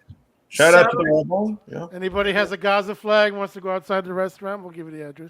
Absolutely, Shabbat Shalom, motherfuckers. And on Saturday, the good Jew that I am, on Saturday morning, I will not be going to Temple. I will be at Two Roads Brewing Company, with the bike and beer tour, doing that. Next whole to thing. Einstein Bagels, because Jews like bagels. So with Plan B, the solo shows. By the way, this is the Close. So one of the brands I'm now selling, Close Guitars. It's carbon fiber. It doesn't go out of tune. It's You could leave it in the car winter and summer. yeah, just like the Carole King lyric: winter, spring, summer, and fall. All you got to do is call. It's right They here. should make dildos out of that if it's something that good. I have to imagine they have probably, other than the carbon fiber. They do tennis rackets and Pickleball. I'm old now. I got to do pickleball. No more tennis. Yeah, you went down to Florida. I'm like, are you a Jew? Actually, yeah. When it comes to taking Ricky out, yes. Early bird special, I see. We go to Applebee's. We don't go to the nice places. We don't go to the Down Cesar. We go to Applebee's. By the way, that roast the other day, Julian Edelman. Julian Edelman was just. He was great. devastating. I'm like, What Tom Brady did for comedy the other day was the best thing we needed in a long time. We needed that. And he just did the best part was when he fucking ranked on Taylor Swift. Like that was. Oh, that was. Of course, you have the loudest fans in America. It's not shocking when your stadium's filled with a bunch of 14-year-old girls. Who's with me? Drew Bledsoe, Ben Affleck. At least both of them were on cocaine. I'm sorry. Did you see the way Drew was licking his lips? And did you see the blank stare that fucking Ben Affleck had in his face? They were high. They were fucking high. Drew's another great. one. Drew was great. He did a great job. Also, if like I hate Affleck. Yeah, if by the way, if Belichick ever wanted to be like a deadpan comedian, like not comedian, but like make commentary on things, I would watch that. He had the Dave Sheehan comedy going. Kind of, yeah. It was very Sheehan-esque.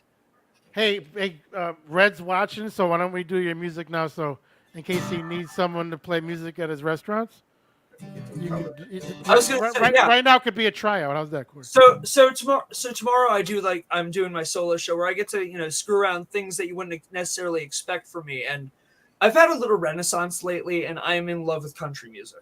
All right, so do it right now. Here's a Chris Christopherson number that made a bunch of women in Nashville discover feelings they didn't previously have. Red, if you want someone at the restaurants to do a solo act or a band, check out Corey. He's gonna play a song for you right now.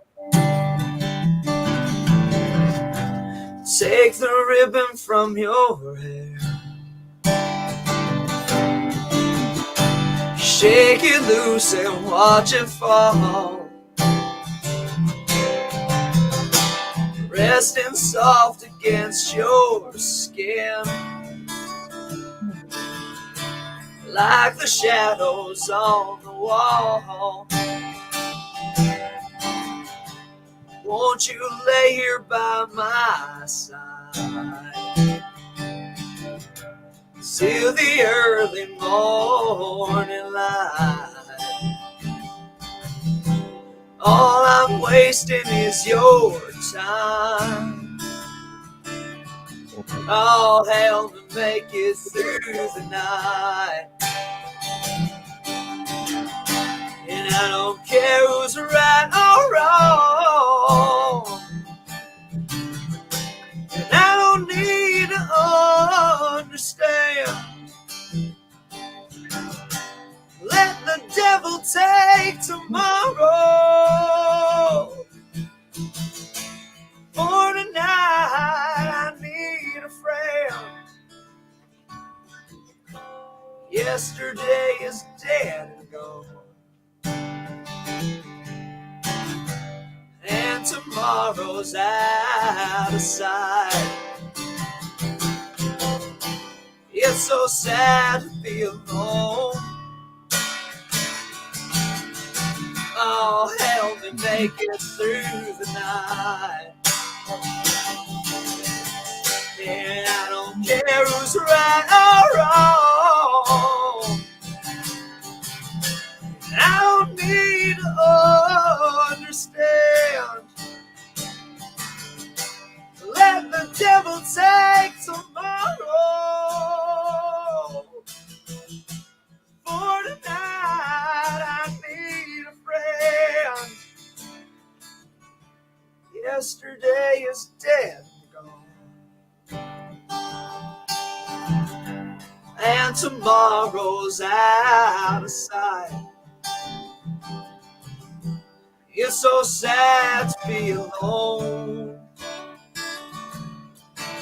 Oh, help me make it through the night. Yeah, it's so sad to be alone. Oh, help me make it through the night.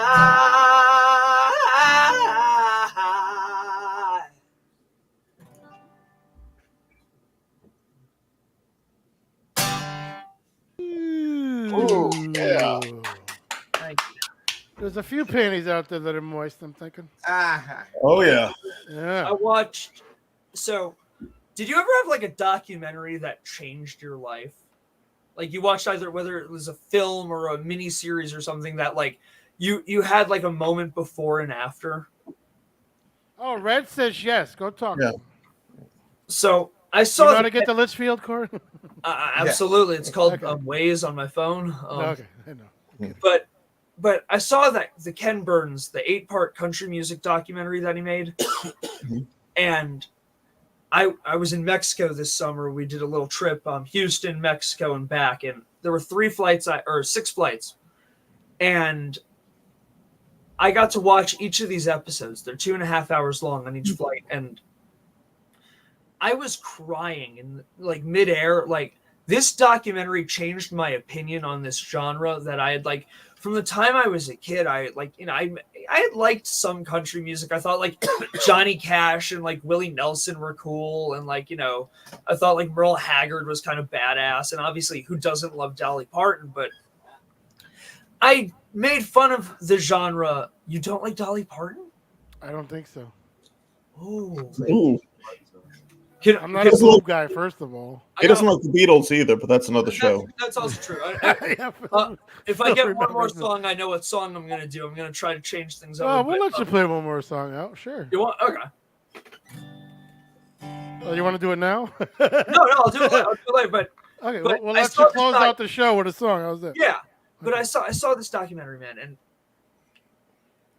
it was great. Like from like these guys, these were people who had absolutely nothing, who came up with whatever the music they could physically actually turn out. It starts as this, and then this stuff starts spreading like a plague. It goes around, and they're like these guys are talking. And they're never trying to get themselves too far into like themselves and their egos and whatnot. This genre grows off of like 25 songs by a couple people, and it's this beautiful community. It's the one genre that has, you know, there's obviously the Rock and Roll Hall of Fame. There's certain institutions, but country music has the Grand Ole Opry. It has this a living, not just a Hall of Fame, but a living institution that speaks of what country music is at that time. And it's a family, and it's like, even and like a family, you know, if people disagree, they're not going to war with these people. They're not having these giant, you know, ego battles. You know, they say, bless your heart, and I hope your next record sells real well.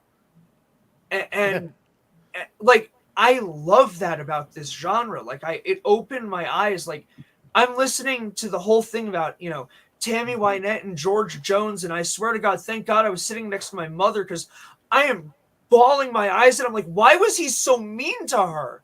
And it's like, I know he was hurt too, but she didn't deserve that. And like, Ken Burns, he could make a documentary on anything. He could make a documentary about white printer paper, and I probably would end up being absolutely. I actually cried during the Kelly Clarkson transformation. No, she looks great. Oh my God, doesn't she though? Oh my God, she's so cute now. She covered Metallica. Oh, wait a minute. You're saying she wasn't cute because she was a little chubby? Yeah. I'm offended by that. She was always cute. No, she was very. She was always pretty though, Craig. Come on, she was always pretty. No, she had a pretty face. She covered Metallica on her show yesterday. Oh, by the way, Red wants to know: can you cover Slayer? Slayer? Oh. Yeah. No, he can't cover Slayer.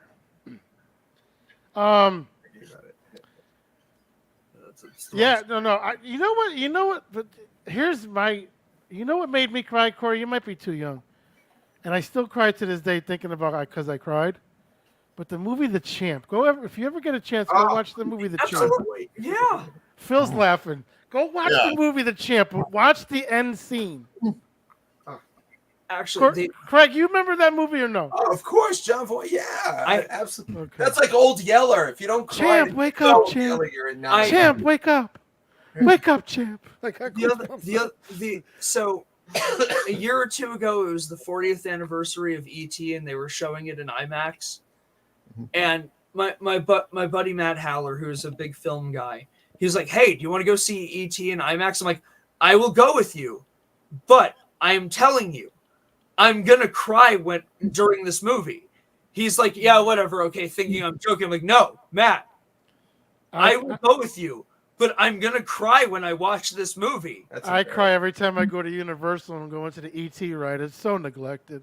No, that is my favorite. It is so neglected. Universal, put it to bed. But you haven't been there for 10 years. It's true, and I hope I have season passes, Corey. It's just put it to bed. Oh, it's so sad. It's not even fun anymore. It should be a nightclub now, huh? Now in Disney, are you a fan of Peter Pan? Listen, I worked at Disney. I'm a fan of everything Disney. I still got my badge. Those your cast member badge, that's a big deal. Yeah, I still got it. It's I worked for Epcot. Was it still Epcot Center? It was before the soaring ride. So, oh my God, it might have been Epcot Center still. My problem. It was no. You know what it was? It was when they started redoing the roller coaster inside the ball. Spaceship Earth. Oh, Mountain in there. Oh, when they replaced the original with what's his face with the most trusted man in, oh my God, Space Mountain is in Epcot too, right? No, that's the Magic Kingdom. Yeah, no. This was then they redid the ball inside, the big ball. That what is that ball? Because that was Disney's vision. Spaceship Earth. Whatever that ball is, that's the ball. That's the ball. The golf ball. Yeah. That's Spaceship Earth. Disney was the most. If I'm going to compare it to if they ever brought back slavery, that's what working for Disney was like. Working for them. Oh no! I'm going to tell you a story really quick. So I was working. I had a full-time job as a supervisor, but back then I had a huge drug habit, so I needed money.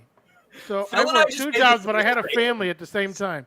So I worked at Epcot. So I did my full-time job 8 to 5. I went to Epcot from midnight till 6. I would sleep for 30 minutes and then go to my other job. But here's what I'm talking about with the slavery. Now, they give you this truck. You have to fill it. They have their own potable water. You have to fill this truck. You have to drive underneath it. You pull the string, and you fill the truck with water. Now, you have to go get water and drive the truck into Epcot, and then you have to spray down the sidewalk. So I would do from England, you know how creepy Saudi Arabia is, into Saudi Arabia at night at 3 a.m. while the fucking fireworks display was going off. And that song kept playing. That song kept playing and playing and playing. And I would get the whole sidewalk fucking clean. And I'd be walking back to the trailer so I can go get get to my car. And they would send an inspector to go out. And if you left one leaf or one piece of gum on that sidewalk, they made you go back and spray the whole fucking thing again. Oh, the So at the Magic Kingdom. So I went back and I gotta go to my second job, my real job. They're like, you're gonna do this or you're gonna get fired. I said, you know what? Go fuck yourself. I quit. I told Mickey to go fuck himself because I'm not going back to spray some little fucking leaf that was left on the sidewalk that could have flew off a tree after I left that little area. No. But I'm gonna tell you right now, it's the cleanest fucking area in the world, Disney. No, because some of the little Mouseketeers are douches. Like, don't get me wrong, they go on a power trip. Some of those cast members, and it's like we get it. You have certain abilities. You can ruin someone's once in a lifetime vacation in a snap, but like you don't have the right to do that to the other. We're not even allowed in public when you work there. You have to walk underneath the. Yeah, I'm telling you, I could have sang that. What's that song? Tell it to the mountain, walking through the fucking Disney. I'm telling you, you have to walk underneath. And if you wore your uniform after hours, and you walk through Disney, you were fired. And then they have trackers in them now. The uniforms are chipped now. Don't get me wrong, I love Disney. I don't like their woke shit. Who cares about it? But I still love Disney. I unfortunately was a very close associate with one of these assholes. Actually, a few of these assholes. I should come to think of it. I still save my pin, so if I ever become famous, I can sell it. How do you know I wasn't talking to Sam about Sam Jones? Usually talking about Amanda. We're getting more viewers, Phil, now than we did in the beginning. This is crazy. And he kept his shirt on too. Amazing. He kept his shirt. The chat is going crazy. Dude, I want to say before, because we're gonna have to end this soon.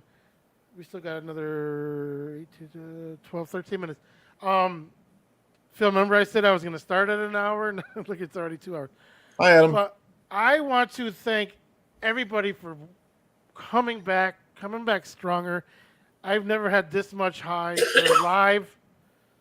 I'm on the last go around. I love it. I know it's not a big number to some, but it's a big number to me. But the downloads last week and everything was awesome. So thank you.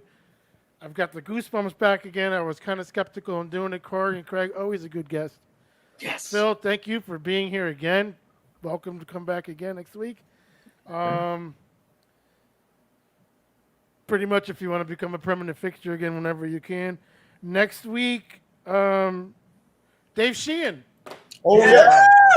I want to be there for that. Oh, yes. Okay. Phil gets excited more about the guests than I do. Red's going to be on my show. Yeah, Red, let's book you. And you too, Adam. We'll get you on, and Bob too.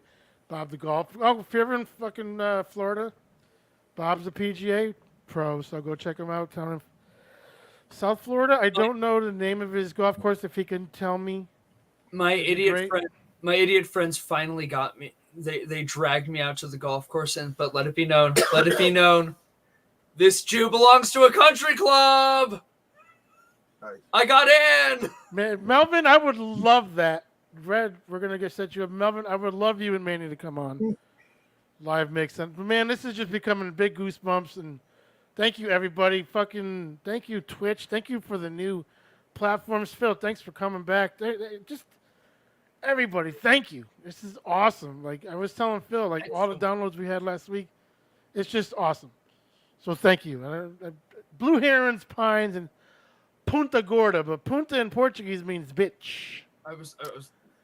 or in Spanish, but punta. Go see my punta in Gorda. You know what Punta Gorda means in Portuguese? It means fat bitch. I was going to meant that something else, but Or fupa bitch. I don't know, the bitch with the fupa. I don't know, fat upper pussy. So, Oh, jeez. but so Corey, what do we got? 9 minutes, so we're gonna let you play us out. But Corey, man, keep the shirt off. Keep your signature. You and your dad make it such a great team. You guys are doing more shows than fucking. I want to say you're up there with Jelly Roll. No, as far as shows, not like crowds, but as the amount of shows. I mean, I don't even think Jelly Roll does that, man. What about fucking Tennessee? He like shit. He somehow gets an invitation to like everything. He's just like a nice. He seems just like such a nice guy. Corey, yes, let's make it a goal. I'll save fucking money. Phil will come down. Let's fucking go and get Corey Rieman, possibly the Dilemma Band in fucking Tennessee. Listen. Come on. We'll broadcast it live, dude, so your family can listen. Listen. Even if it's on the corner. We went to Nashville. I saw, I had one. You have like lifelong dreams, and then you have later in lifelong dreams. Yeah. And one of those was like, I want to see the Grand Ole Opry. Like once I got into country no, music, you don't. It's not. Oh, it was incredible. It was phenomenal. Josh that Turner, and Elvis is overrated. If you want to go see something good down there, go see where the General Lee is. Yeah. Cooter's place, they call it. But Corey, you can go down there and you can put. You can Gaylord play Hotel Kid. in Nashville's amazing. You can go to Kid Rock's. Never meaning no harm. Reach on, never saw making Been in trouble. trouble with the law since the day they was born. Out in the way, the only way they know how. That's just a little bit more than the law will allow. Making their way, the only way they know how. Look at it. Oh my God, Waylon Jennings is such a badass. Oh, we're gonna walk into Kid Rock's place and we're gonna fucking put you on the stage, because they don't pay you down there. I won't throw the chair off the roof or nothing. Or you can go to the what is it, rodeo? Redneck rodeo or something like that. They call it. No, we want to play the country where the place we stayed. So we stayed. The Country Politan. That's good too. That is such a. Phil, have you ever been to Nashville? I was at Fanfare about 30 years ago. I stayed at I went to the Grand Ole Opry. That was way back. I think most of the people who performed there are dead now, but it was a different music scene at the time. I stayed at the what's that? Mr. Roy Acuff. Roy, Little Jimmy Dickens, Grandpa Jones. No shit. I'll tell the story about Jimmy Dickens. I met a performer. They are one of the most out there performers I have ever seen, and for the last few years of his life, they were the caretaker for Little Jimmy Dickens. Mm-hmm. And I saw Bill Monroe when I was down there. You know what you ought to do? I don't know if you know the song "In the Pines," the Bill Monroe song. In the pines, where the sun don't ever shine. Oh yeah. We gotta book you guys again. Morning, Captain. Good morning. What a fun show this was. We gotta book you guys again in June. We definitely gotta book you guys again in June. This was fun. I always have a blast, but I love Nashville. Let me tell you something. We went down there. It was a Monday morning. We landed at 10. I said, let's just drive down to the Strip. You fucking believe the bars were packed at 11 o'clock on a Monday morning? I absolutely do. Because to technically, legally be a honky tonk, you need to have 4 criteria in Nashville. 1, you only have live music. You do not have a jukebox. Number 2, you have live music going from 9 a.m. until 3 in the morning. Number 3, you have a dance floor. And number 4, there's the time is what makes it the Nashville one. So yeah. Yoga pants? Gotta be worn. Dance floor. Okay, liquor, dance floor, live music, open from 9 a.m. to 3 a.m. in Nashville. Those are the 4 criteria to be a Nashville honky tonk. So yeah, no, that party never stops. They have a couple hours to clean the place up, get it clean. You know, you go to Tootsie's, you go to Legends, you go to all like those spots. Like Tootsie's sucked. Tootsie's was phenomenal. You're just claustrophobic. You know what, Craig? Corey is you, and you are Craig. Corey. Because Corey's got that old person's mentality, which I love so much about him. You're and Craig's like, "Fuck you, that shit sucks." I like dive bars. He gets terrified in dive bars. Like, well, I think I'm gonna get a disease. I can't stand being in them. I want to give a shout out to the chat, Kellyanne, Adam, everybody. Red, thank you. Red says, I hope you get 1 million views. You deserve it. Thank you, Red. Adam, thank you. More women and bachelorette parties than anywhere else. Yeah. Kellyanne says she saw Conway Twitty and Loretta Lynn in Nashville. Oh my God. Yeah, Corey's all moist now, Kellyanne. I am. They had a song, You're the Reason the Kids Are Ugly. Yeah. It is one of the funniest songs in the entire world. Like, and they were never in a relationship. The two of them were just like, and that's one of those country music things. 2 solo artists, like it wasn't a group, but like you would have your one, like every guy had a girl that they would sing with, and every girl had a guy that they would just do it. They would be duet partners with. And that was their person until the end of time. All right, go check out Corey Rieman, the Dilemma Band. Check him out. I have to play a little identifier, so hang on one second. BPRNradio.net, the station that's home with your wife. While you're at work, we keep her company. We keep her happy. All right, Corey, play us out. We'll see you guys again soon. Corey, give them the website, whatever they can to go see you. Absolutely. So the website is thedilemmaband.com. You can check out our whole calendar, all of our streaming socials, etc., etc. I learned that this show is phenomenal and should keep going on as it always did. This is great. I love you, Peter. I love you, Phil. You're 2 of my favorite interviewers in the entire world, and seeing you 2 together on one screen again, it makes me so happy. And moist. Quite. Next week, Dave Sheehan, the comedian. The genius, the great, the powerful. I just got a message, Phil. Boo will be joining us too. Oh boy. Whoa, this is oh man. Corey, if you want to join us, you can hit the link. You might have me back on next week. This is definitely. We have the gay tarot card reader and the comedian all in the same room. The circle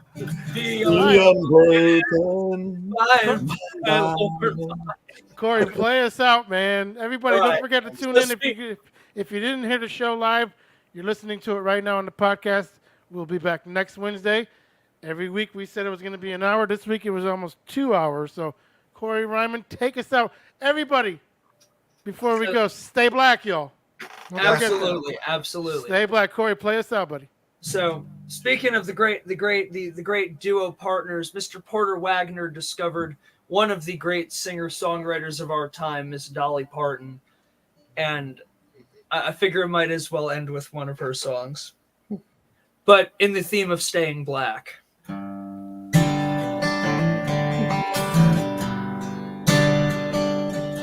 If I should stay, I would only be in your way. So I'll go, but I know I'll think of you each step of the way.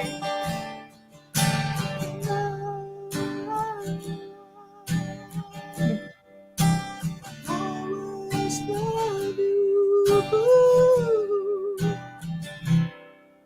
I will always love you.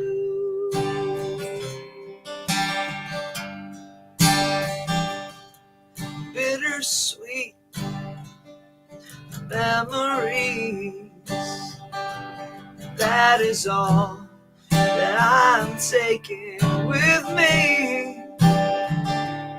So goodbye, please don't cry. We both know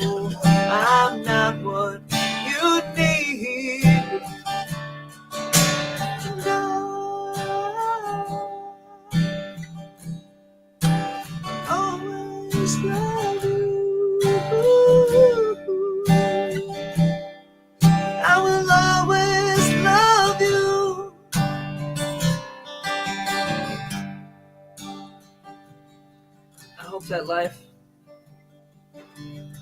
treats you kind. And I hope that you get everything that you ever need. I wish you joy and happiness. But above all this, I wish you love, and I will always love you. I will always love you. I will always love